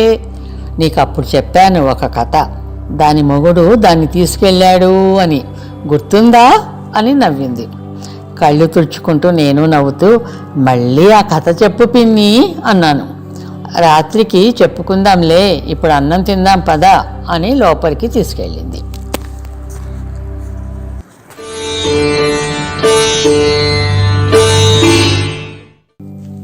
బొమ్మలమ్మ బొమ్మలు చూడండి భలే బొమ్మలు, రండి పాపలు ఇలా రండి, బొమ్మల పస చూడండి భలే చౌకేనండి, ఓ బొమ్మలమ్మ బొమ్మలు. పిన్ని ఆడుకుందాం రా పిన్ని, వంట చేస్తున్న పిన్ని వెనకాలే తిరుగుతూ అన్నాను. ఉష్, అట్లా గొడవ చేయకూడదు, ఇది మన తాతగారి ఇల్లు కాదు, బయట బాబుతో ఆడుకోపో, వెళ్ళు, నేను పనయ్యాక వస్తాను అంది పిన్ని. నువ్వు రా పిన్ని అని దగ్గరికి వెళ్తుంటే ముట్టుకోకు మడి అంది. పక్కనే పూజ చేసుకుంటున్న బామ్మగారు, ఏమిటి అమ్మాయి, నీకు బొమ్మలు కావాలా, ఇస్తాను, కొంచెం ఆగు, తాతగారి భోజనం అయ్యాక ఇస్తాను, అందాక మీ తమ్ముడితో ఆడుకో వెళ్ళు అన్నారు. నేను అమ్మ చింతలపాడు అమ్మమ్మ వాళ్ళ ఇంటికి వస్తే అక్కడ పిన్ని లేదు, బాబాయ్ గారింటికి కొండూరు వెళ్ళింది. నేను పిన్ని దగ్గరికి వెళ్తానని గొడవ పెడుతుంటే 2 రోజుల క్రితం తాతగారు మనిషినిచ్చి కొండూరు పంపారు. ఇక్కడేమో పిన్నికి ఎంతసేపు పనే, నాతో ఆడుకోవటం లేదు, నన్ను బాబుతో ఆడుకోమంటుంది. వాడేం ఆడుతాడు, పాక్కుంటూ తిరగటం లేకపోతే ఏడవటం తప్ప వాడికి ఇంకేమీ రాదు. ఇక్కడ ఏమీ బాగాలేదు అనుకుంటూ వరండాలో కూర్చున్నాను. బాబాయ్ గారు వచ్చి ఏం తోచటం లేదా, సాయంకాలం తోటకు తీసుకెళ్తానులే అని చెప్పి బయటకు వెళ్ళిపోయారు. కాసేపు అయ్యాక బామ్మగారు పాలేరునిపించి అటక మీద నుంచి ఏదో చిన్న పెట్టే దింపించారు. కమలమ్మ ఇటురా, ఇవి చూడు అని పిలిచారు నన్ను ఆ పెట్టె మూత తీస్తూ. ఏంటి బామ్మగారు అవి అని ఆసక్తిగా చూశాను. 2 పెద్దవి నల్లటి బొమ్మలు తీసి, ఇవి చెక్క బొమ్మలు, ఇది అబ్బాయి ఇది అమ్మాయి, ఇవిగో ఇవి వంట సామాన్లు అని తీసి చూపించారు. అబ్బా ఎంత బాగున్నాయో! రంగురంగుల వంట సామాన్లు, గిన్నెలు, పెనం, పొయ్యి, గరిటెలు అన్నీ ఉన్నాయి. బామ్మగారు చకచక మగ బొమ్మకు పంచె, ఆడబొమ్మకు చీర కట్టారు. అవి తాటాకు బొమ్మల్లా కాకుండా భలే బాగున్నాయి. విరగను కూడా విరగవు. పిన్ని పని వచ్చే వరకు బామ్మగారు నాకు బొమ్మలన్నీ చూపించారు. సాయంకాలం పాలేరు పెద్ద బుట్ట నిండా మల్లెపూలు తెచ్చాడు. అబ్బా గుమ గుమ, ఇల్లంతా ఎంత సువాసనో! బాబాయ్ గారి వాళ్లకు మల్లె తోట, నిమ్మ తోట ఉన్నాయట. బామ్మగారు నాకు చక్కగా దువ్వి 2 జడలేసి 2 జడలకు మల్లెపూలు అందంగా కుట్టారు.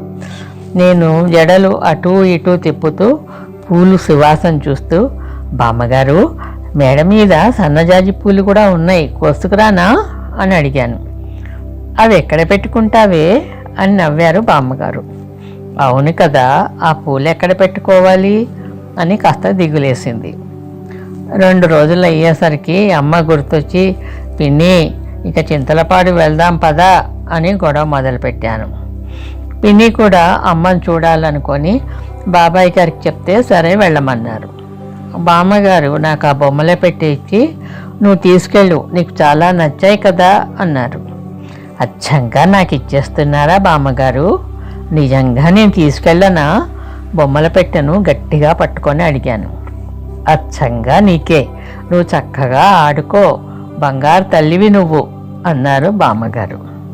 పిన్ని ఆ బొమ్మల పెట్టెను పరుపు చుట్టలో పెట్టి చుట్టి గట్టిగా తాడు వేసి కట్టింది. పాలేరు మా సామానులు బస్టాండుకు తీసుకొచ్చాడు. నేను నా బొమ్మల పెట్టె ఉన్న పరుపు చుట్ట దగ్గరే నిలబడ్డాను. పిన్ని బాబుగాడిని ఎత్తుకొని నిలబడింది. ఇంతలో పెద్ద పెద్ద గడ్డం, మీసాలు ఉన్న ఒక ఆయన మా దగ్గరకు వచ్చాడు. ఆయనను చూడగానే నాకు చాలా భయం వేసింది. ఆయన నా దగ్గరకు వచ్చి నన్ను ముద్దు పెట్టుకోపోయాడు. నేను పిన్ని అని గట్టిగా అరిచి పిన్నిని చుట్టేసుకున్నాను. బాబు కూడా ఆయనను చూసి దర్చుకొని ఏడుపు మొదలుపెట్టాడు. ఆ హడావిడిలోనే బస్సు వచ్చింది. నేను పిన్ని బాబునెత్తుకొని బస్సు ఎక్కాము. నేను భయంగా ఆ బూచాయనను చూస్తూ, పిన్ని నా బొమ్మల పెట్టే అన్నాను. పరుపు టాప్ మీద వేసేసరి లేవే, బస్సు దిగినప్పుడు మనం తీసుకుందాం అంది పిన్ని. కీసర దగ్గరకు వచ్చేసరికి చీకటి పడింది. నిద్రపోతున్న నన్ను బాబును పట్టుకొని పిన్ని దిగింది. మేము దిగగానే బస్సు రయ్యమని వెళ్ళిపోయింది. మా పాలేరు మా సామాన్లన్నీ బండిలో పెట్టి నన్ను ఎక్కించాడు. కొంచెం దూరం వెళ్ళాక, పిన్ని మన పరుపేది పిన్నిని అడిగాను. అవును, పరుపేది పిన్ని పాలేరుని అడిగింది. పరుపేమీ లేదమ్మాయి గారు, ఇదో ఈ 2 పెట్టెలే దింపారు అన్నాడు పాలేరు. అయ్యో, పరుపు చుట్ట దింపటం మర్చిపోయాము అంది పిన్ని. పిన్ని నా బొమ్మల పెట్టే, నువ్వు ఆ పూచాయంతో మాట్లాడుతూ నా బొమ్మల పెట్టే మర్చిపోయావు పెద్దగా ఏడ్చాను. నాతో పాటు బాబు కూడా ఏడ్చాడు.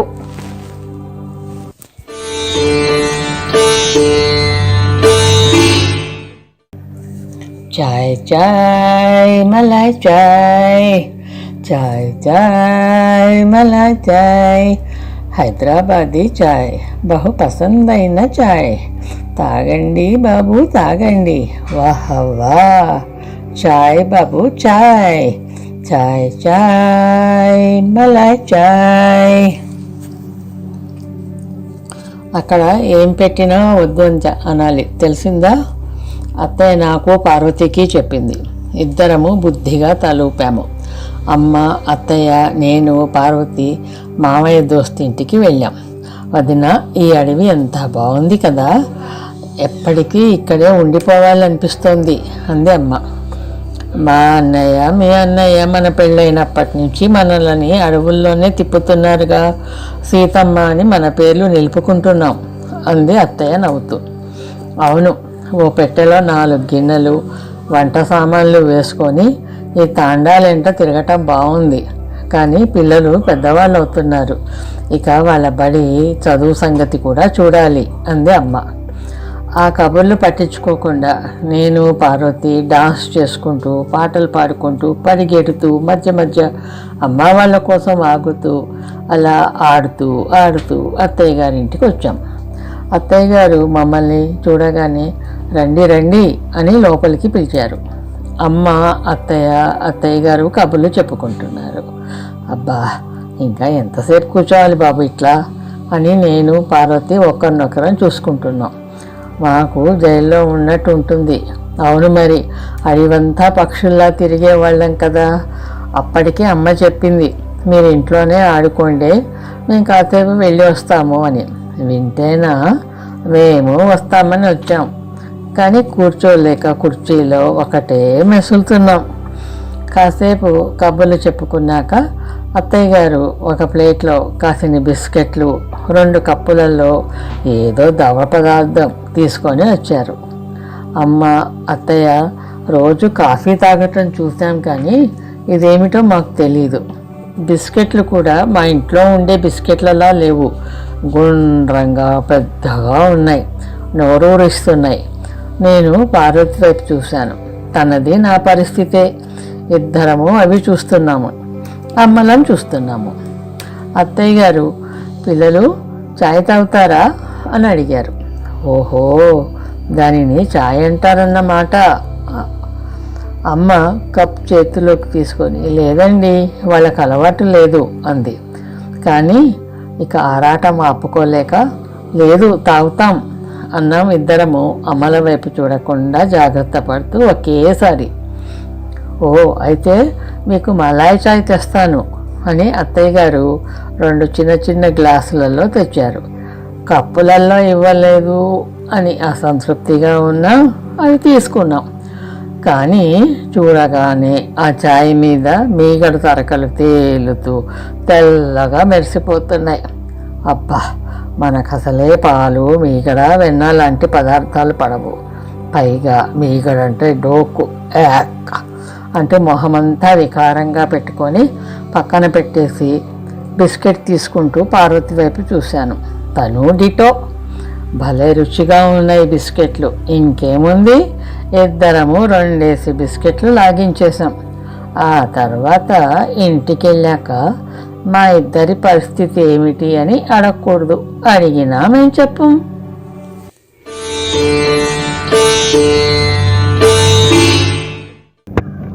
ఆటలు ఆడి పాటలు పాడి అలసిపోయానే, తీయా తీయని తాయిల మీదో తీసి పెట్టమ్మా. ఆటలు ఆడి పాటలు పాడి అలసిపోయానే, తీయా తీయని తాయిల మీదో తీసి పెట్టమ్మా. గూటిలోని బెల్లం ముక్క కొంచెం పెట్టమ్మా. అటక మీది అటుకుల పళ్ళెం అమ్మ దింపమ్మా. ఆటలు ఆడి పాటలు పాడి అలసిపోయానే, తీయ తీయని తాయిల మీదో తీసి పెట్టమ్మా. నాన్నగారి ఆఫీస్లో ఎన్ని పున్నాగ పూల చెట్లున్నాయో. పొద్దున్నే నేను లక్ష్మి పూలేరుకుంటున్నాము. టప్ టప్ మని ఒక్కో పువ్వు పడుతుంటే అటు పరిగెడుతున్నాము. ఇంతలో లక్ష్మి అన్నయ్య గోపి పరిగెత్తుకుంటూ వచ్చి గబుక్కున లక్ష్మి చేతిలో నుంచి ఓ పువ్వు తీసుకొని దాన్ని రేకు తుంపి నలిపి నోటితో ఊది లక్ష్మి ఎత్తిన ఢామ్ అని కొట్టాడు. అబ్బా అని లక్ష్మి అరుపు వినిపించగానే, అమ్మో వీడు నా వైపు కూడా వస్తున్నాడు, నా పూలు గుంజుకుంటాడు అని నా గౌన్లోని పూలను గట్టిగా పట్టుకొని ఇంటికి పరిగెత్తుకుంటూ వెళ్ళిపోయాను. అమ్మ నన్ను పడకుండా పట్టుకొని, ఏమైంది అట్లా పరిగెత్తుకుంటూ వచ్చావు అని అడిగింది. అమ్మా, గోపిగాడు మా పూలు గుంజుకొని ఇట్లా నలుపుతున్నాడమ్మా. సీతాకోక చిలుకలు కూడా పట్టుకొచ్చి అగ్గిపెట్టెలో పెడతాడు, మా మీదికి వదులుతాడు అని ఆయాసపడుతూ చెప్పాను. తప్పు, పూలను అట్లా చిదమకూడదు, సీతాకోక చిలకలను అట్లా పట్టుకోకూడదు అని చెప్తూ నా దగ్గర ఉన్న పూలను తీసుకొని ఒక పళ్ళెంలో వేసి వాటిని ఒక్కొక్క పువ్వు తీసుకొని జడలాగా చక్కగా అల్లింది. అమ్మా, ఈ పూలు ఎంత బాగున్నాయి కదా, ఎంత మంచి వాసన వస్తున్నాయో, తెల్లగా మెరిసిపోతూ ఉంటాయి. అక్కడ కింద అంతా ఉంటే నాకెంత నచ్చుతుందో. అట్లాంటి వాటిని పాపం అట్లా చిదిమేస్తే వాటికి నొప్పి పుడుతుంది కదా. ఆ గోపిగాడు అన్నీ అంతే చేస్తాడు. అమ్మా అమ్మా, ఈ దండ నాకు జడలో పెట్టమ్మా అన్నాను. అమ్మ నాకు 2 జడలు వేసి పైనుంచి ఆ పూల దండ పెట్టింది. అన్నం తినిపించి ఎండలో పెత్తనాలకు పోకు, పడుకో అని చెప్పింది. అమ్మ ఏదో పుస్తకం చదువుకుంటూ ఉంటే చిన్నగా లేచి బయటకు పరిగెత్తాను. లక్ష్మి కూడా వచ్చేసింది. ఇద్దరము చెట్టు కింద ఆడుకుంటూ ఉన్నాము. అక్కడే రోడ్డు పక్కన చిన్న బడ్డీ కొట్టుంది, అదే బస్ స్టాప్ కూడా అట. అక్కడికి వచ్చే వాళ్ళని చూస్తూ బస్సులను చూస్తూ ఆడుకుంటూ ఉన్నాము. అప్పుడే వచ్చిన బస్సులో నుంచి భద్రావతి అత్తయ్య దిగింది. అత్తయ్య అని పిలిచాను. అత్తయ్య నన్ను చూసి, బేబీ, మిట్ట మధ్యాహ్నం చెట్టు కింద ఆటలేమిటి, దయ్యాలు పడతాయి, ఇంత ఎండలో ఆటలేమిటే, ఇంటికి పద అంది. భద్రావతి అత్తయ్యకి పొడవాటి 2 పెద్ద పెద్ద జడలు ఉంటాయి. అవంటే నాకెంత ఇష్టమో. నేను ఆ జడలు పట్టుకొని వెళ్ళాడుతూ, దయ్యం అంటే నాకేం భయం అన్నాను. ఇక నేను వచ్చేటట్టు లేనని వెళ్ళిపోయింది. భద్రావతి అత్తయ్య ములుగు గ్రామ సేవిక సత్యవతి అత్తయ్య చెల్లెలు. వెళ్ళినట్టే వెళ్ళి వెంటనే తిరిగి వచ్చి, బేబీ రావే, నిన్ను మీ అమ్మ పిలుస్తోంది అంది. అమ్మ పిలిస్తే తప్పదుగా, ఇంకా వెళ్ళాను. అమ్మ సత్యవతి అత్తయ్య వరండాలో కూర్చొని ఉన్నారు. ఇంటికి రాగానే ఆకలేసింది. అమ్మ దగ్గరికి వెళ్ళి, అమ్మా, ఆటలు ఆడి పాటలు పాడి అలసిపోయానే, తీయ తీయని తాయిలమేదో తీసి పెట్టమ్మా అని పాడాను. ఇంటికి వస్తే ఆకలేస్తుందా? ఇప్పటిదాకేమో ఆడుకున్నావా? సరేరా, పులిహోర చేశాను, తిని అత్తయ్య వాళ్ళ ఆఫీసులో పాట పాడాలట, వెళ్ళు అంది. శుభ్రంగా నా వంటిన ఉన్న మట్టి అంతా పోయేట్టుగా స్నానం చేయించి తెల్లటి ఫ్రాకు, బూట్లు, సాక్స్ వేసి ప్యాకెట్ జడతోటి తయారు చేసింది. ఎండాకాలం రాగానే అమ్మ తెల్లని గ్లాస్కో బట్టతో 1/2 డజన్ గౌన్లు కుట్టిస్తుంది. పైగా వాటిని టినోఫాల్తో సొంతంగా ఉతుకుతుంది. దానితో అవి తెల్లగా టినోఫాల్ అడ్వర్టైజ్మెంట్లో తళతళ మిలమిల మెరిసిపోతూ ఉండేవి. అత్తయ్యతో నేను వాళ్ళ ఆఫీస్కి వెళ్ళాను. అత్తయ్య వాళ్ళ ఆఫీసర్ గారితో, ఈ పాప మూర్తి గారి అమ్మాయి, వీళ్ళమ్మకు పాటలంటే చాలా ఇష్టం, అందులోనూ భానుమతి, ఎంఎస్ సుబ్బలక్ష్మి పాటలంటే చెవి కోసుకుంటుంది, అందుకే దీనికి పాడటం నేర్పిస్తోంది. ఇక మన ఆఫీస్లో ఏ ప్రోగ్రామ్ అయినా దీంతోటే పాడిస్తాను అంది. నేను చిన్నగా అత్తయ్య చేయి పట్టుకొని గుంజాను. ఏమిటే అంది అత్తయ్య. అమ్మ నిజంగా చెవి కోసుకుంటుందా? భయంగా అడిగాను. అక్కడున్న అందరూ పెద్దగా నవ్వేశారు. లేదు లేవే, చాలా ఇష్టమైతే అట్లా అంటారు అంతే అంది అత్తయ్య. ప్రోగ్రాం మొదలు కాగానే, భలే తాత మన బాపూజీ, బాలల తాత బాపూజీ అని అమ్మ నేర్పిన పాట పాడాను. అందరూ బాగా పాడావు అని మెచ్చుకున్నారు. నాకు బోలెడు చాక్లెట్లు ఇచ్చారు. ఇంటికెళ్ళి అమ్మకు అన్నీ చూపిస్తే అన్నీ ఒకేసారి తినకూడదు అని కొన్ని తీసి లోపల దాచింది. వరండాలో చాప మీద కూర్చొని ఆకాశంలోని చందమామను చూస్తూ అన్నం తింటూ అమ్మ చెప్పే కృష్ణదేవరాయని కథ వింటూ ఎప్పుడు నిద్రపోయానో.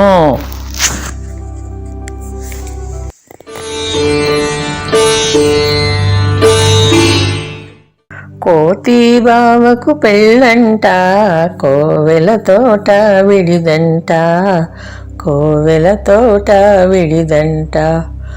కోతి బావకు పెళ్ళంట, కోవెల తోట విడిదంట, కోవెల తోట విడిదంట. చిన్నమ్మాయి, ఇది అడవులేంట చదువు సంధ్య లేకుండా తిరుగుతోందని మీ అక్కయ్య దిగులు పడుతుంది. నాకు ట్రాన్స్ఫర్ అయ్యేట్టుగా ఉంది. ఇక్కడ బడిలో చేర్పించి వెళ్తాను. మేము వచ్చేదాకా నీ దగ్గర ఉంచుకో అని నాన్నగారు నన్ను వరంగల్లో బడిలో చేర్పించి పిన్ని దగ్గర దింపి వెళ్ళారు. మనం ఎప్పుడూ పిన్నికి తోకేగా. హ్యాపీగా ఉండిపోయాను. బాబుగారితో ఆడుకోవటం, పిన్ని కథలు చెప్తూ గారాబం చేయటం మస్తుంది. కానీ అబ్బా, రోజు బడికి వెళ్ళాలిట. మీకు తెలుసా, బోలెడు కోతులు కూడా ఉన్నాయి ఇక్కడ. అదేనండి, మా ఇంట్లో కాదు, దొడ్లో చెట్ల మీదకు వస్తూ ఉంటాయి. వాటి దగ్గరకు వెళ్తే కరుస్తాయి, వెళ్ళొద్దు అంటుంది పిన్ని. బుజ్జి కోతిని పొట్టకు కరుచుకొని పెద్ద కోతి చెట్టు మీద దూకుతూ ఉంటే బుజ్జి కోతి పడిపోదు. కొన్నిసార్లు కొన్నే వస్తాయి, చాలాసార్లు బోలెడు కోతులు వస్తాయి. భలే ముద్దుగా ఆడుకుంటూ ఉంటాయి.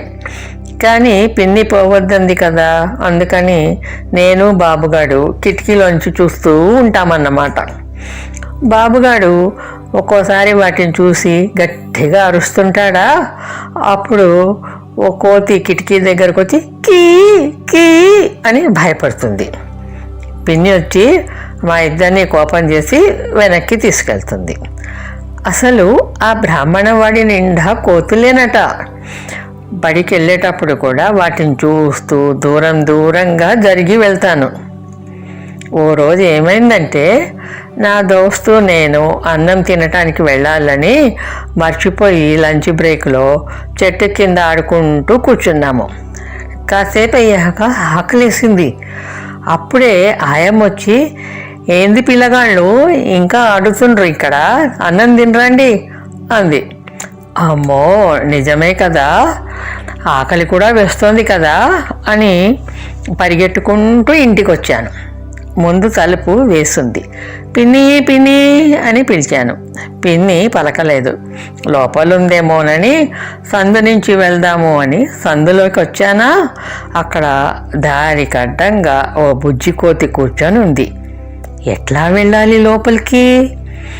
కిటికీలో నుంచి బాబుగాడు చూస్తున్నాడు. వరై, పిన్నిని పిలవరా అన్నాను. వెధవ, కోతిలా పళ్ళిక్కిలిస్తాడు కానీ పిలవడే. అయినా ఎట్లా పిలుస్తాడులే, వాడికి కేకలు ఏడవటం తప్ప మాటలు రావుగా. ఏమి చేయాలి? ఎట్లా ఇంట్లోకి వెళ్ళాలి? లంచ్ టైం అయిపోతోంది. ఆలస్యంగా వెళ్తే సారు కోపం చేస్తారు, బయట నిలబడమని పనిష్మెంట్ ఇస్తారు. ఈ కోతేమో కదలదు, బాబుగాడేమో పిన్నిని పిలవడు. కోతి పిల్ల నన్ను, నేను కోతి పిల్లను చూసుకుంటున్నాం. నేను చూశాను, అది చూసి అని మూతి తిప్పింది. నేను చూసి అంటూ జరుగు ఉష్ అన్నాను. అబ్బే, నా మాట వినదు, జరగదు. ఓసారి నా దోస్తు చెప్పింది, మనం కోతిని ఏమీ అనకుండా పక్క నుంచి పోతే అదేమీ చెయ్యదు అని. అందుకని నా గౌన్ దగ్గరగా జరుపుకొని చిన్నగా గోడ కానుకొని ఒక్క అడుగు వేశాను. ఇంకొంచెం చిన్నగా 2 అడుగులు వేశాను. ఇంకొంచెం ముందుకు వెళ్తే వెనక తలుపు దగ్గరికి వెళ్తాను. గోడ దగ్గర నుంచి వంగి చూశాను.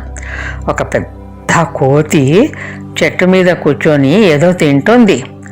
అమ్మయ్యా, అది నన్ను చూడటం లేదు అని ఇంకో అడిగేశాను. అంతే, దూరంగా గోడ మీద కొన్ని కోతులు కనిపించాయి. అన్నీ ఏమో తింటున్నాయి. మా బొమ్మల పెళ్లిలో చేసినట్టు బంతి భోజనాలు చేస్తున్నాయేమో తిమ్మన్నలు. అదేనండి, తిమ్మన్నంటే కోతిట. అయినా నాకెందుకులే బాబు అని ఇంకో అడిగేశాను గోడ కానుకొని. గబక్కన కోతి పిల్ల లేచింది. దాని తోక నా కాలి దగ్గరకు వచ్చింది. అంతే, కీ కీ అని గట్టిగా అరిచింది. బాబుగాడు భయపడి గట్టిగా అరిచాడు. వాడు కూడా, కోతిపిల్ల కూడా భయపడి ఇంకా గట్టిగా కీ అంది. అంతే, గోడ మీద నుంచి, చెట్ల మీద నుంచి అన్ని కోతులు దిగి పరిగెత్తుకుంటూ నా వైపు వచ్చేస్తున్నాయి. అప్పటికే నేను వెనకకి వైపుకు వచ్చేసాను, కానీ తలుపు వేసింది. కోతులన్నీ నా మీదకి వచ్చేస్తున్నాయి.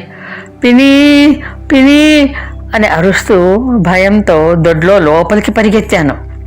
నేను ముందు, అవి నా వెనక. నేను పిన్ని పిన్ని అని అరుపులు, బాబుగాడు గట్టిగా ఏడుపులు. దొడ్డంతా నేను, కోతులు, పరుగులు, అరుపులు, ఏడుపులు. అమ్మయ్యా!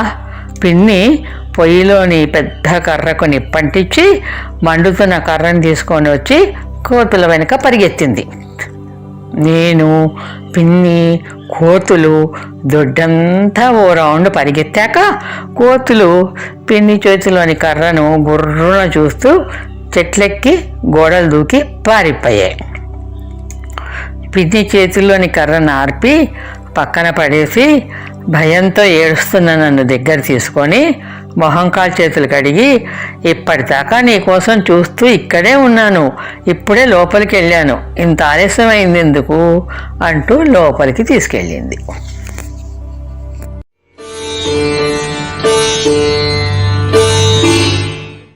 జోల జోల జోలమ్మ జోల, జే జేలా జోల, జే జేలా జోల, నీలాల కన్నులకు నిత్యమల్లి పూల జోల, నిత్యమల్లి పూల జోల.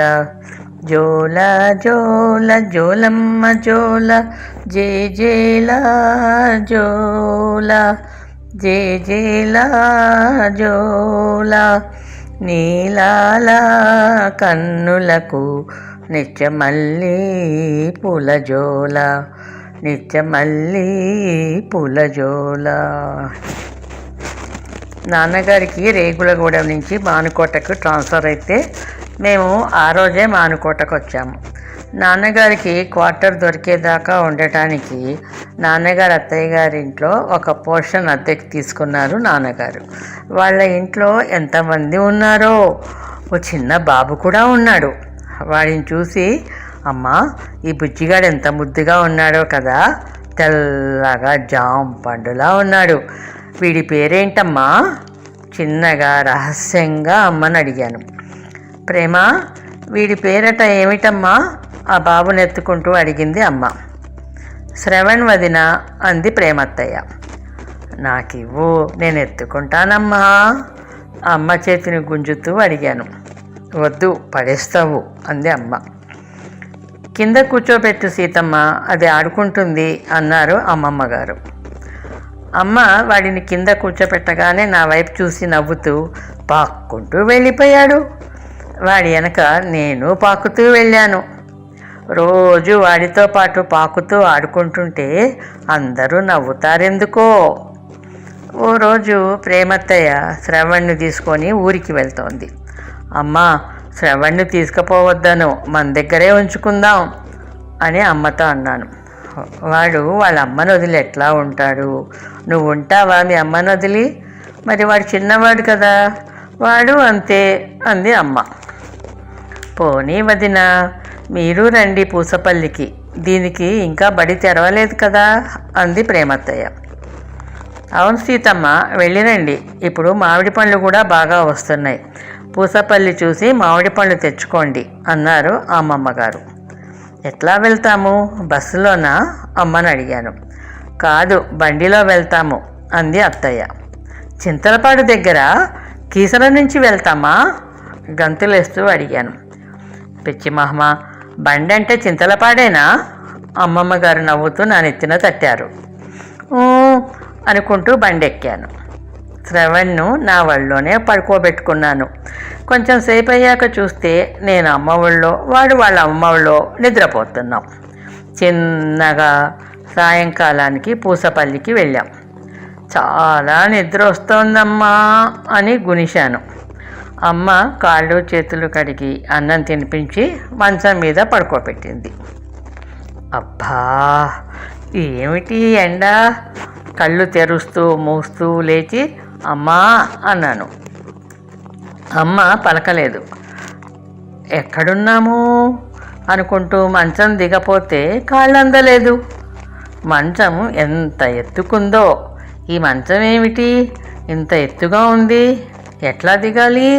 అమ్మో, భయం వేస్తోంది. అమ్మా అని గట్టిగా అరిచాను. అమ్మ వచ్చి నన్ను ఎత్తుకొని కిందికి దింపింది. అమ్మా, ఈ మంచం ఇంత పైకుందేమిటి? అమ్మ కుచ్చిళ్ళు పట్టుకొని మంచం చూస్తూ అడిగాను. దీన్ని పందిరి మంచం అంటారు. పాతకాలంలో మంచాలు ఇలాగే ఉండేవి అంది అమ్మ నా జుట్టు సవరిస్తూ. అబ్బా, ఏంటో మంచి వాసన వస్తోంది, భలే బాగుంది అన్నాను. ప్రేమత్తయ్య లోపలికి వస్తూ, మంచం కింద మామిడి పళ్ళు ఉన్నాయి, తోట నుంచి తెచ్చి ఇక్కడ మగ్గిస్తారు అంది. కిందికి వంగి చూశాను. అంతా గడ్డే ఉందత్తయ్య అన్నాను. ఆ గడ్డిలో పెడితే పండవుతాయి, నువ్వు మొహం కడుక్కోనరా తిందువు గాని అంది అత్తయ్య. మంచం మీద పైకి కిందికి జంప్ చేస్తున్నాను. బుజ్జిగాడు నవ్వుతున్నాడు. వాడి నవ్వుతో ఇంకా జంప్ చేస్తున్నాను. అమ్మొచ్చి అర్రెరెరే వాడి పడిపోతాడు అని వాడిని కింద కూర్చోపెట్టింది. అమ్మ ఎప్పుడూ ఇంతే అని కిందికి పరిగెత్తాను. మెట్ల మీద దూకుతుంటే అమ్మ నవ్వుతూ అందరి దగ్గరికి వెళ్ళింది. నాకు మెట్లు, పందిరి మంచం భలే నచ్చేశాయి. అరే, బుజ్జిగాడేడి? అమ్మా, అత్తయ్య, శ్రవణ్ ఎక్కడికో వెళ్ళిపోయాడు, నాకు కనిపించటం లేదు అరుచుకుంటూ కిందికి పరిగెత్తాను. అమ్మ, అత్తయ్య కంగారుగా ఇల్లంతా వెతుకుతున్నారు. ఇప్పటిదాకా వాడితో మంచం మీద ఆడుతున్నావు కదా, ఎక్కడికి వెళ్తాడు అంది అమ్మ వెతుకుతూ. నేను మంచం కిందికి చూశాను. అమ్మా, ఇదిగో మంచం కింద ఉన్నాడు అన్నాను వంగి చూస్తూ. అమ్మ, అత్తయ్య పిలుస్తున్నారు వాడిని. వాడేమో అక్కడ గడ్డిలో కూర్చొని మామిడి పళ్ళు లాగుతున్నాడు. బయటికి రారా అంటే రాడు. నేను చిన్నగా పాకుతూ మంచం కిందికి వెళ్ళి వాడిని బయటికి గుంజాను. చిన్నగా, గట్టిగా లాగకు అంది అమ్మ. వాడి చేతిలో ఒక మామిడి పండు ఉంది. దాని రసమంతా వాడి మొహానికి, మూతికి, వంటికి అంతా పూసుకున్నాడు. నన్ను చూసి నవ్వుతూ నా గౌన్కు, నా మొహానికి కూడా పూసేశాడు. చూడు, నాకు కూడా పూసేశాడు అన్నాను. నువ్వంటే వాడికి ఇష్టం కదా, అందుకని నిన్ను కూడా తినమని పెడుతున్నాడు అని అత్తయ్య వాడిని కడగటానికి తీసుకెళ్ళింది. నేను వెనకే వెళ్ళాను. మరి నేను నా మొహం కడిగేసుకోవాలిగా.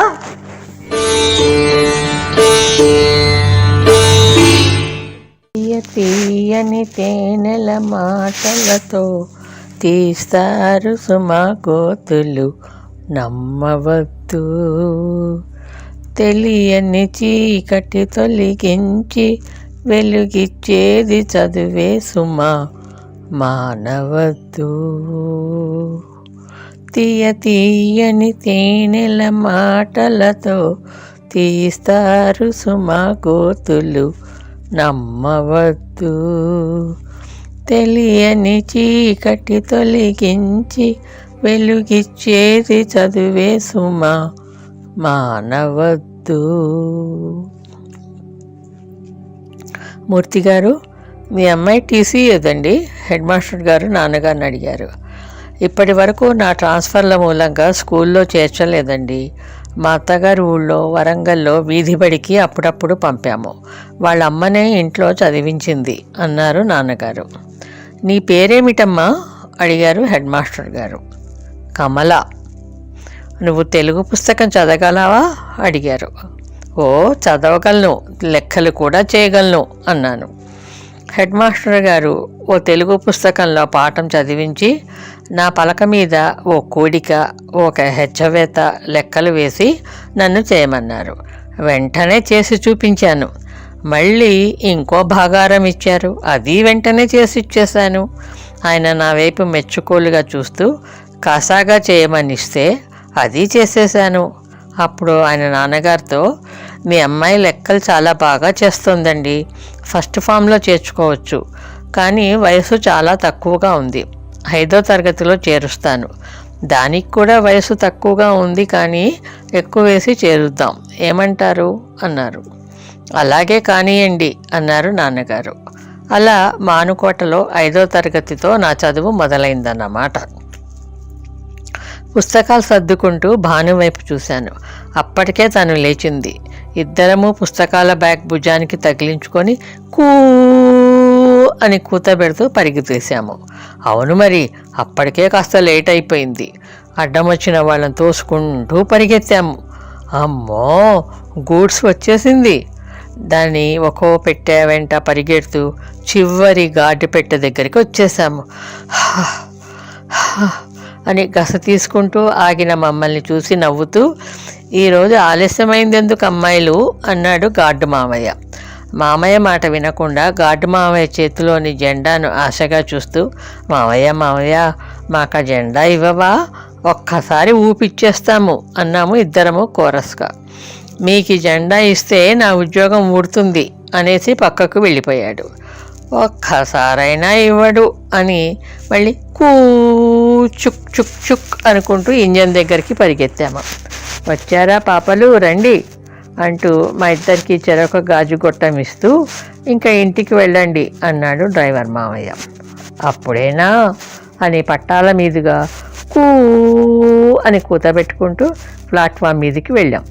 ప్లాట్ఫామ్ చివర పసుపచ్చ బోర్డు మీద నల్లటి పెయింట్తో రాసున్న మహబూబాబాద్ అన్న అక్షరాలను కాసేపు చూసి వాటిని అందుకుందామని ఎగిరాము.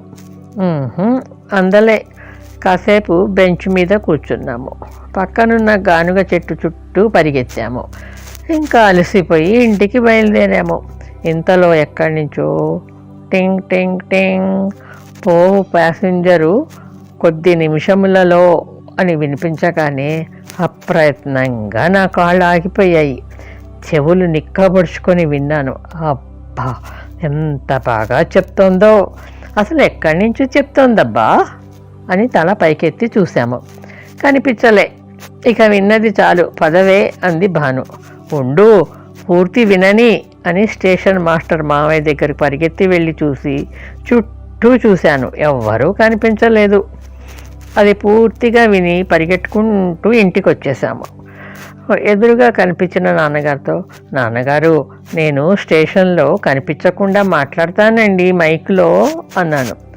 అలాగే మాట్లాడదు కానీ ముందు బాగా చదువుకో, అప్పుడు ఆ ఉద్యోగం ఇస్తారు అన్నారు నాన్నగారు రోజులాగే. అవును మరి రోజు బడి నుంచి వస్తూనే నాన్నగాని అలాగే అడుగుతాను కదా, ఎట్లాగైనా నేను బాగా చదువుకొని పెద్దయ్యాక ఆ ఉద్యోగం చేస్తానబ్బా అని రోజు భానుకి చెప్తాను. అలా చిన్నప్పుడే రైల్వే అనౌన్సర్ కావాలని నేను ఏర్పరచుకున్న నా జీవితాశయం నెరవేరలేదు, కానీ ఇప్పటికీ రైల్వే స్టేషన్ అన్నా అక్కడి అనౌన్స్మెంట్ అన్నా పిచ్చి ఇష్టం. అనౌన్స్మెంట్ వినిపించగానే అప్రయత్నంగా నా కాళ్ళు ఆగిపోతాయి. నా చెవులు దూరగా విచ్చుకొని తనివి తీరా వింటాను.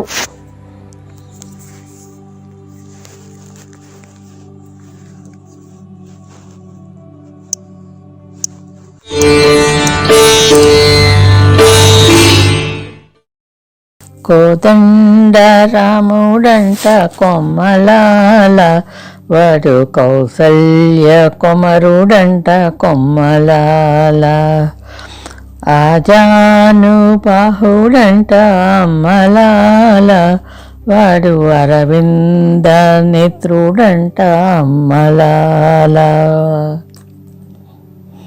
అబ్బా, ఏంటే నీ జుట్టు ఇట్లా మధ్య నుంచి సన్నగా ఉంది అడిగింది గిరిజ. మార్చిలో టైఫాయిడ్ వచ్చి జుట్టంతా ఊడిపోయిందిగా, మళ్ళీ వస్తోంది, అందుకని సగం వరకు ఒత్తుగా పొట్టిగా ఉంది అన్నాను. మరి ఇప్పుడు ఎట్లా ఒక్క జడ వేయటం? గిరిజ ఆలోచనలో పడింది. పొద్దున పెళ్లివారు వస్తున్నారని నాన్నగారు చెప్పినప్పటి నుంచి ఇంట్లో హడావిడిగా ఉంది. వారం క్రితం రామారావు మావయ్య గారి ఫ్రెండ్స్ అట ఎవరో వచ్చారు. వాళ్ళు నన్ను చూడటానికి వచ్చారుట. వాళ్ళ అబ్బాయి మిలిటరీలో పనిచేస్తున్నాడట. సెలవులో వచ్చాడుట. అతనికి నన్ను చూపించడానికి ఈరోజు మళ్ళీ వస్తున్నారట అని అమ్మ చెప్పగానే, అవునా, ఆ రోజు నాకు పెళ్లి చూపులయ్యాయా? తెగ ఆశ్చర్యపోయాను. నాకు తెలియలేదు. గిరిజ, అసలు పెళ్లి చూపులంటే ఏమడుగుతారే అడిగాను. ఏమో నాకేం తెలుసే, నువ్వు ఉండు, అక్కయ్య నీకు జడేసి చీర కట్టమంది. ఇట్లాంటి జుట్టుతో ఒక్క జడ ఎట్లా వేయను? నాకు అసలే తోచటం లేదు అని అక్క ఒక్క జడ ఎట్లా వెయ్యాలి అమ్మని అడిగింది వంటింట్లోకి వెళ్ళి. ఎదురింటి అత్తయ్య గారు సవరం ఇస్తానన్నారు, వెళ్ళి తెచ్చి వెయ్యి అంది అమ్మ మైసూర్ పాక్ కలుపుతూ. ఎదురింటి అత్తయ్య గారి దగ్గర నుంచి సవరం తెచ్చి ఒక్క జడ వేస్తే ఆ సవరము జడలావుకి సరిపోలేదు. నా జుట్టు ఇంకా ఒత్తుగా ఉంది. క్యాంపులో ఉన్న 4-5 అడిగి ఎట్లాగో ఇంకో సవరం కూడా తెచ్చి 2 కలిపి వేసింది. అప్పుడు కాస్త సరిపోయింది. అబ్బా, ఎంత బరువో అన్నాను. కొంచెం ఓర్చుకో అంది గిరిజ మొన్న అమ్మ కంచి నుంచి తెచ్చుకున్న పట్టు చీరలలో ఏది నాకు కట్టాలా అని చూస్తూ. ఆ క్రీమ్ కలర్ది కట్టు అన్నాను. అలవాటు లేని ఒక్క జడ, చీర, పైగా పట్టు చీర జారిపోతుంటే బోలెడు పిన్నులు పెట్టింది. హుష్, ఈ పెళ్లి చూపులేవో తొందరగా అయిపోతే బాగుండు. అమ్మ హడావిడిగా లోపలికి వచ్చి, పెళ్లివారు వచ్చారు, చిన్నగా వచ్చి అక్కడ కుర్చీలో కూర్చో, తల ఎత్తకు, ఏమడిగినా చిన్నగా జవాబు చెప్పు అని చెప్పింది. తలెత్తకు, జాగ్రత్తగా కూర్చో, చిన్నగా పొందికగా జవాబు చెప్పు. ఇప్పటికి ఎన్ని లక్షల సార్లు చెప్పిందో పొద్దుటి నుంచి. తల ఎత్తటమా? ఇంత బరువుతో ఎట్లా ఎత్తుతాను అసలు? ఈ పట్టు చీరతో చిన్నగా కాకుండా మామూలుగా ఎట్లా నడుస్తాను? అమ్మ పిచ్చి కాకపోతే. వాళ్ళేమడిగారో నేనేం చెప్పాను? బాబోయ్, తల బరువుకి మెడ పీకేస్తోంది అనుకోవటమే సరిపోయింది నాకు. కాసేపు అయ్యాక లోపలికి వెళ్ళమన్నారు. ఇంకాసేపు అయ్యాక అమ్మ లోపలికి వచ్చి, వాళ్ళకు కెనాల్ చూపించటానికి నాన్నగారు తీసుకెళ్తున్నారు, నిన్ను రమ్మంటున్నారు, వెళ్ళు, వాళ్లకు నువ్వు నచ్చావట, నిన్ను మీ అత్తగారు అడిగితే నీకు నచ్చారో చెప్పు అంది. అత్తగారా? ఆవిడెవరు? ఓహో, నేను నచ్చానంటే పెళ్ళవుతుంది కదా, అప్పుడు ఆ పెద్దావిడ నాకు అత్తగారు అవుతుంది కదా అనుకొని బుర్రూపాను. కెనాల్ దగ్గర జీప్ దిగాం. అందరూ కెనాల్ దగ్గరికి వెళ్ళి చూస్తున్నారు. నేను నా మెడ చీర సవరించుకుంటూ ఓ పక్కకు నిలబడ్డాను. అప్పుడు నాన్నగారు నా దగ్గరకు వచ్చి, నువ్వు ఆ అబ్బాయిని చూసావా? అదిగో అట్లా గట్టు మీద నుంచి కిందికి దిగుతున్నాడే అతను, చూడు అన్నారు. కెనాల్ తవ్వారు కానీ ఇంకా నీళ్లు వదలలేదు. అందరూ గట్టు మీద నిలబడితే ఆ అబ్బాయి కోసుగా ఉన్న బండల మించి దూకుతూ కిందికి వెళ్తున్నాడు. అమ్మో, అట్లా దూకుతూ వెళ్తాడేమిటి, పడిపోడు అనుకున్నాను. అక్కడి నుంచి డ్యామ్ దగ్గరికి వెళ్ళాం. డ్యామ్ చూశాక కృష్ణ ఒడ్డున కూర్చొని వాళ్ళు తెచ్చుకున్న పూరీలు, అమ్మ ఇచ్చిన బూందీ, మైసూర్ పాక్ తిన్నాము. అప్పుడు అతనే, అమ్మో అతను అనకూడదు, ఇక నుంచి ఆయన అనాలి. ఆయనే కృష్ణలో దిగి అందరికీ గ్లాసులతో మంచినీళ్ళు తెచ్చి ఇచ్చారు. ఆ పైన అక్కడే ఉన్న శివాలయం దగ్గర అత్తయ్య గారు ఆగి, మీ ఇద్దరు లోపలికి వెళ్ళి దండం పెట్టుకొని రండి అన్నారు. మేము వెళ్ళి దండం పెట్టుకొని వచ్చాము. వాళ్ళు హైదరాబాద్ వెళ్ళాక అమ్మ వాళ్ళేమైనా అడిగారా నిన్ను అడిగింది. లేదు అన్నాను. గిరిజ గుసగుసగా, ఆ అబ్బాయి ఏమైనా నీతో మాట్లాడా అడిగింది. అన్నాను. ఏం మాట్లాడాడు? గుడి దగ్గర లోపలికి వెళ్ళేటప్పుడు చెప్పులు ఇప్పాలా అని అడిగాడు. నేను అవును అని చెప్పాను. అంతేనా? అంతే.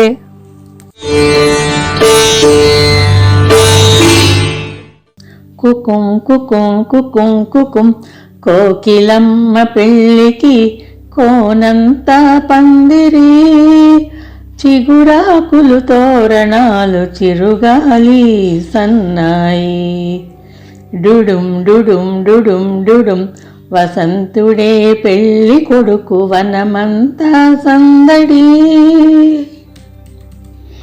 పెళ్లి కొడుకు మిలిటరీ బ్యాండ్ తెప్పించాడట. చెల్లాయి పిన్ని హడావిడిగా వచ్చి నన్ను పెళ్లి కూతురిని చేస్తున్న పిన్నితో అన్నది. అవునా అని ఆ గదిలో ఉన్న వాళ్ళంతా తల తిప్పి చూశారు. అమ్మా కడుపులో నొప్పి అన్నాడు చిన్నీగాడు చెల్లాయి పిన్ని కొంగు లాగుతూ. మిలిటరీ బ్యాండా అని అందరూ గలగలా మాట్లాడుకుంటున్న వాళ్ళు మాటలాపి వాడి ఏడుపు గొంతు విని అటు తిరిగారు. కడుపులో నొప్పి ఏమిట్రా అంటూ వాడిని బయటికి తీసుకుపోయింది చెల్లాయి పిన్ని. అవును మరి, కడుపు నొప్పి రాక ఏమవుతుంది? వంట వాళ్ళు లడ్డూలు చేసి ఆరబెట్టి వెళ్ళాక అమ్మ చెల్లాయి పిన్ని అందరూ పని మీద ఉంటే నన్ను ఎవరూ తినకుండా చూడమని చెప్పారు. పిల్ల జనాభా ఏమో ఒక్కొక్కరే వచ్చి ఒక్కొక్కటి తీసుకెళ్తుంటే ఈ చిన్నిగాడు ఒకటి తీసుకోవటము, తీసుకున్నట్టు తెలియకుండా ఆ వరుసలోని లడ్డూలని మధ్యలో ఒకటి ఉండేటట్టుగా సర్ది నా వైపు మిస్చూవస్గా చూస్తూ వెళ్ళటమును. ఎన్ని తిన్నాడో మరి, కడుపు నొప్పి వస్తుందంటే రాదు. నా పెళ్ళి కుదిరిన ఈ 10 రోజుల నుంచి హడావిడిగా ఉత్సాహంగా అమ్మకు సలహాలిస్తూ షాపింగులు చేస్తూ ఉన్న చెల్లాయి పిన్నికి నా పెళ్లి సరదా వాడిని తిప్పటంతో సరిపోయింది పాపం. పొద్దటి నుంచి అక్క నేను నీ పక్కనే కూర్చుంటా అంటే కాదు నేను అని పోట్లాడుకున్న ఈ పిల్ల జనాభా అంతా ఏరబ్బా, ఒక్కరూ కనిపించటమే లేదు. ఒక్క పార్వతినే నాకు తోడుగా పక్కనుంది. పెళ్లి పీటల మీద కూర్చుంటూ చిన్నగా కనుకొనలలో నుంచి చూశాను. బాబోయ్ ఎంతమంది ఉన్నారు! అమ్మమ్మ తలదించుకోమన్నది గుర్తొచ్చి వెంటనే తలదించేశాను. కానీ ఏదో గాబరా, భయం, వణుకు. బ్రాహ్మడు ఏది చెప్తే అది చేసేస్తున్నాము. ఝామ్ అంటూ పెళ్ళైపోయింది. సన్నాయి వాళ్ళు సీతారాముల కళ్యాణము చూతమురారండి అని హాయిగా మృదువుగా వాయిస్తున్నారు. ఆ పాట వింటూ చుట్టూ చూశాను. అంతా సందడిగా ఉంది. ఇంతలో మా ఫోటో తీస్తానని ఫోటోగ్రాఫరు మా ఇద్దరిని పందిరి ముందు నిలబెట్టాడు. మనలో మనమాట ఓ చిన్న పిట్ట కథ అనుకోండి. పెళ్ళైన వారంకు పెళ్లి ఫోటోలు స్టూడియో తను 3 ఆల్బమ్లలో పెట్టి ఇచ్చాడు. అదేమిటో పెళ్లి ఫోటోలలో మా ఇద్దరి తలలు చేతులు తప్ప మొహాలే లేవు. పైగా మిగతా అందరూ గుంపులుగా ఉన్నారు. ఆ ఫోటోలు కూడా ఒక్కోటి 10 భంగిమలలో.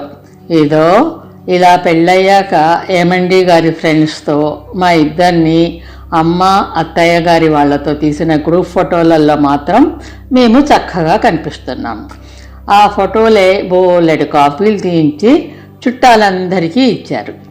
ఆ రోజులలో అందరూ అలా ఫోటోలు కావాలని తీసుకెళ్లేవారు అభిమానంగా. ఈ మధ్య ఎవరింటికి వెళ్ళినా ఈ జనరేషన్ వాళ్ళు మీ పెళ్లి ఫోటోలు మా దగ్గర ఉన్నాయి, మీ దగ్గర ఉన్నాయో లేవో అని పాపం ఇచ్చేస్తున్నారు. వాళ్ళైనా ఏం చేసుకుంటారు, ఎక్కడ దాచుకుంటారు అని నేను తెచ్చేసుకుంటున్నాను. అవన్నీ కూడా ఓ 10 ఆల్బమ్లు అయ్యేటట్టున్నాయి. ఇంకా ఎంతమంది దగ్గర ఉన్నాయో. సరే, పెళ్లి కథలో పిట్ట కథ అయిపోయిందిగా, ఇక పెళ్లి బాజా కథకు వద్దాం. ఫోటోలు అయ్యాక నా చెయ్యి విడవకుండానే ఏమండి బయటకు తీసుకెళ్లారు. ఆవరణంతా లైట్లతో కాంతిలో దగదగా మెరిసిపోతోంది. అక్కడక్కడ చిన్న చిన్న టేబుల్స్ వేసి వాటి మీద తెల్లని టేబుల్ క్లాత్ వేసి 4 పక్కల కుర్చీలు వేసి ఉన్నాయి. తెల్లని యూనిఫామ్లో వేసుకున్న వెయిటర్స్ వడ్డిస్తుంటే అందరూ అక్కడ కూర్చొని భోజనాలు చేస్తున్నారు. ఒక్కొక్క టేబుల్ దగ్గరకు వెళ్ళి వాళ్ళని పలకరించి వస్తూ ఇంకాస్త ముందుకు తీసుకెళ్లారు ఏమండి. అక్కడ ఓ పక్కనున్న మెట్ల మీద ఈ పిల్ల జనాభా అంతా ఏమయ్యారబ్బా అనుకున్నానా, అక్కడ కూర్చొని చూస్తున్నారు. అంతగా పెళ్ళి భోజనం అన్నీ మర్చిపోయి ఇక్కడ చేరి ఏమి చూస్తున్నారా అని నేను అటువైపు చూశాను. అక్కడ ఓ పక్కగా మిలిటరీ బ్యాండ్ వాళ్ళు ఉన్నారు. ముందు వైపు బ్యాండ్ మాస్టర్ నిలబడి చేతులు తిప్పుతుంటే ఆ సూచనలకు అనుగుణంగా మిగతా వారు శ్రావ్యంగా వాయిస్తున్నారు. మా ఇద్దరిని చూసి ఇంకా ఉత్సాహంగా వాయించారు. ఆ పాట అయిపోగానే బ్యాండ్ మాస్టర్ మా దగ్గరికి వచ్చి ఏమండీకి సెల్యూట్ చేశాడు. ఏమండి బ్యాండ్ మాస్టర్తో మీ ప్రోగ్రాం చాలా బాగుంది, ధన్యవాద్ అని చెప్పి అతనికి షేక్ హ్యాండ్ ఇచ్చారు. ఆ తర్వాత అతనితో కాసేపు హిందీలో ఏమో మాట్లాడారు. మాట్లాడుతున్నంతసేపు అతను వెనుకకు చేతులు పెట్టుకొని మర్యాదగా నిలబడి జవాబిచ్చాడు. మాటలయ్యాక మళ్ళీ ఇంకోసారి సెల్యూట్ చేసి బ్యాండ్ దగ్గరికి వెళ్ళాడు. ఇంకో పాట వాయించటం మొదలుపెట్టారు వాళ్ళు.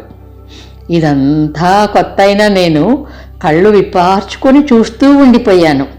మిలిటరీ బ్యాండ్తో మరో ప్రపంచంలోకి ఆహ్వానించిన ఏమండి గారి చేయి పట్టుకున్నాను ఆప్యాయంగా, ఆనందంగా.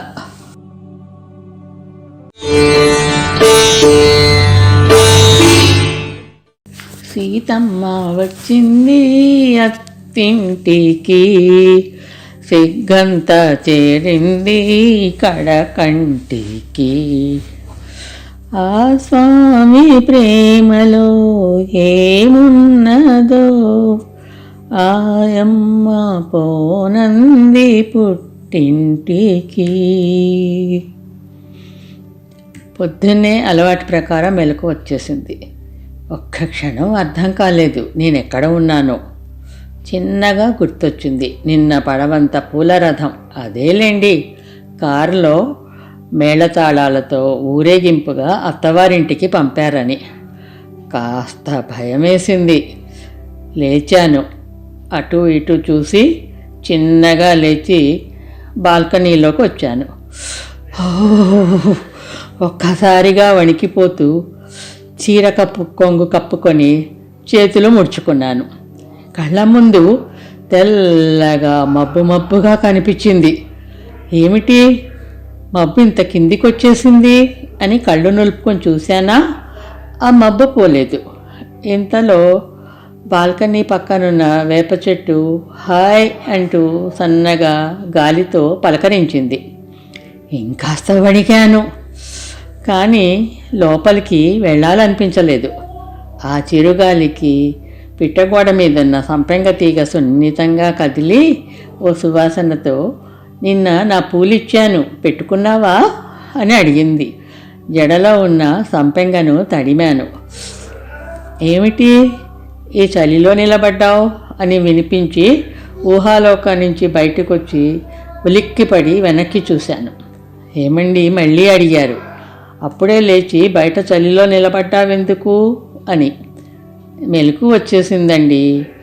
ఇదేమిటి అంత తెల్లగా పొగలాగా ఉంది అడిగాను. అదా ఫాగ్, హైదరాబాదులో పొద్దున్నే ఇలాగే ఉంటుంది, లోపలికి పద చలిలో నిలబడకు అన్నారు. ఓ అవును కదూ, హైదరాబాదులో చలి ఎక్కువగా ఉంటుంది. నా కళ్ళకేమీ కాలేదు, మంచు మబ్బులన్నమాట అనుకుంటూ అయిష్టంగానే లోపలికి వెళ్ళాను. సాయంకాలం బయటికి వెళ్దాం, రెడీగా ఉండు అన్నారు ఏమండి లోపలికి వెళ్తూ. మధ్యాహ్నం ఎవరెవరో నన్ను చూసేందుకు వచ్చారు. వారందరికీ నాతో తాంబూలం ఇప్పించి కాళ్లకు దండం పెట్టించారు అత్తయ్య గారు. సాయంకాలం దాకా అలా గడిచిపోయింది. సాయంకాలం కొత్త చీర కట్టుకొని రెడీ అయ్యాను. ఏమండి స్కూటర్ బయటికి తీశారు. అబ్బా, ఎత్తుగా ఉన్న ఆ స్కూటర్ ఎక్కాలంటే కాస్త భయమేసింది. పైగా ఏమండి వెనకాల కూర్చోవాలి, కొత్త కదా, సిగ్గుగా భయంగా చిన్నగా వెనక సీట్ మీద కూర్చున్నాను. గట్టిగా నన్ను పట్టుకో చెప్పారు ఏమండి. జామ్ అంటూ లాంబ్రేటా మీద హైదరాబాద్ రోడ్లను చూపిస్తూ ఓ కొండ దగ్గరికి తీసుకెళ్లారు. మెట్లెక్కి పైకి వెళ్ళాం. ఇది కాలాపహాట్ చెప్పారు. పైనుంచి చూస్తుంటే కిందంతా లైట్లతో వెలిగిపోతూ హైదరాబాద్ ఎంత బాగుందో. అక్కడ ఉన్న మంటపంలో కూర్చొని చుట్టూ చూస్తుంటే లైట్ల కాంతిలోని హైదరాబాద్, కొండ మీద చిరుచిరు చలి భలేగా నచ్చేశాయి. చీకటి పడుతోంది, పద పద అని ఏమండి పిలుపుతో అయిష్టంగానే కిందికి దిగాను. ఇలా మధ్యాహ్నం చుట్టాలతో సాయంకాలం లాంబ్రెటా మీద ఏమండి గారి ఫ్రెండ్స్ దగ్గరకు, చుట్టాలిళ్లకు, సైట్ సీయింగ్స్ చూసుకుంటూ ఝామ్ ఝామ్ అంటూ తిరిగేస్తున్నాము. అలా అలా తిరుగుతూ ఓ సాయంకాలం ట్యాంక్ బండి మీదకి వెళ్ళాం. సాయం సంధ్యలో కింద నీళ్లు మంచు దుప్పటి మీదుగా సూర్యకిరణాలు పల్చగా పడి మెరిసిపోతున్నాయి. ఫుట్పాత్ మీద సిమెంట్ బెంచీలు వేసున్నాయి. అక్కడక్కడ కొన్ని జంటలు కూర్చొని ఉన్నారు. పల్లీలు, ఐస్ క్రీమ్ అమ్మే పిల్లలు అటూ ఇటూ ఆ జంటల చుట్టూ తిరుగుతున్నారు. పల్లీల ప్యాకెట్ కొనుక్కొని తింటూ ట్యాంక్ బండ్ మీదుగా కాసేపు తిరిగాం. అలసిపోయావా, ఇక్కడ కూర్చుందాం అని ఏమండి ఓ బెంచ్ మీద కూర్చున్నారు. సార్, ఐస్ క్రీమ్ కావాలా? ఐస్ క్రీమ్ అబ్బాయి వచ్చాడు. 2 కోన్లు కొని నాకోటి ఇచ్చారు. డిసెంబర్ నెల, చల్లని సాయంకాలం, చిరు చీకెట్లు, కప్పేస్తున్న మంచు పొగ, సన్నగా వణికిస్తున్న చలిలో ఇంకా చల్లనైన ఐస్ క్రీమ్. ఏదో భావోద్వేగం చుట్టుమట్టింది. అప్రయత్నంగా అబ్బా, ఈ ట్యాంక్ బండి మీద ఎంత బాగుందో. ఎత్తైన లాంబ్రెట్టా స్కూటర్ మీద ఏనుగు అంబారి మీది రాజారాణిలా ఠీవిగా కూర్చొని ఝామ్ ఝామ్ అంటూ సినిమాలో ప్రేమికుల్లా భలే తిరిగేస్తున్నాం కదండి అంటూ ఏమండి చేయి పట్టుకున్నాను. అన్నానే కానీ ఏమనుకున్నారో అని బెరుకుగా ఏమండి వైపు చూశాను. పిచ్చిపోరి అంటూ ప్రేమగా నా తల మీద చిన్న దెబ్బ వేశారు ఏమండి. అట్లా ఆ టీనేజ్లో పడిన బంధం అనుబంధమై ప్రేమ చిగురించి గాఢంగా మారి కమనీయంగా ఏమండి కథలలో ఒదిగిపోయింది.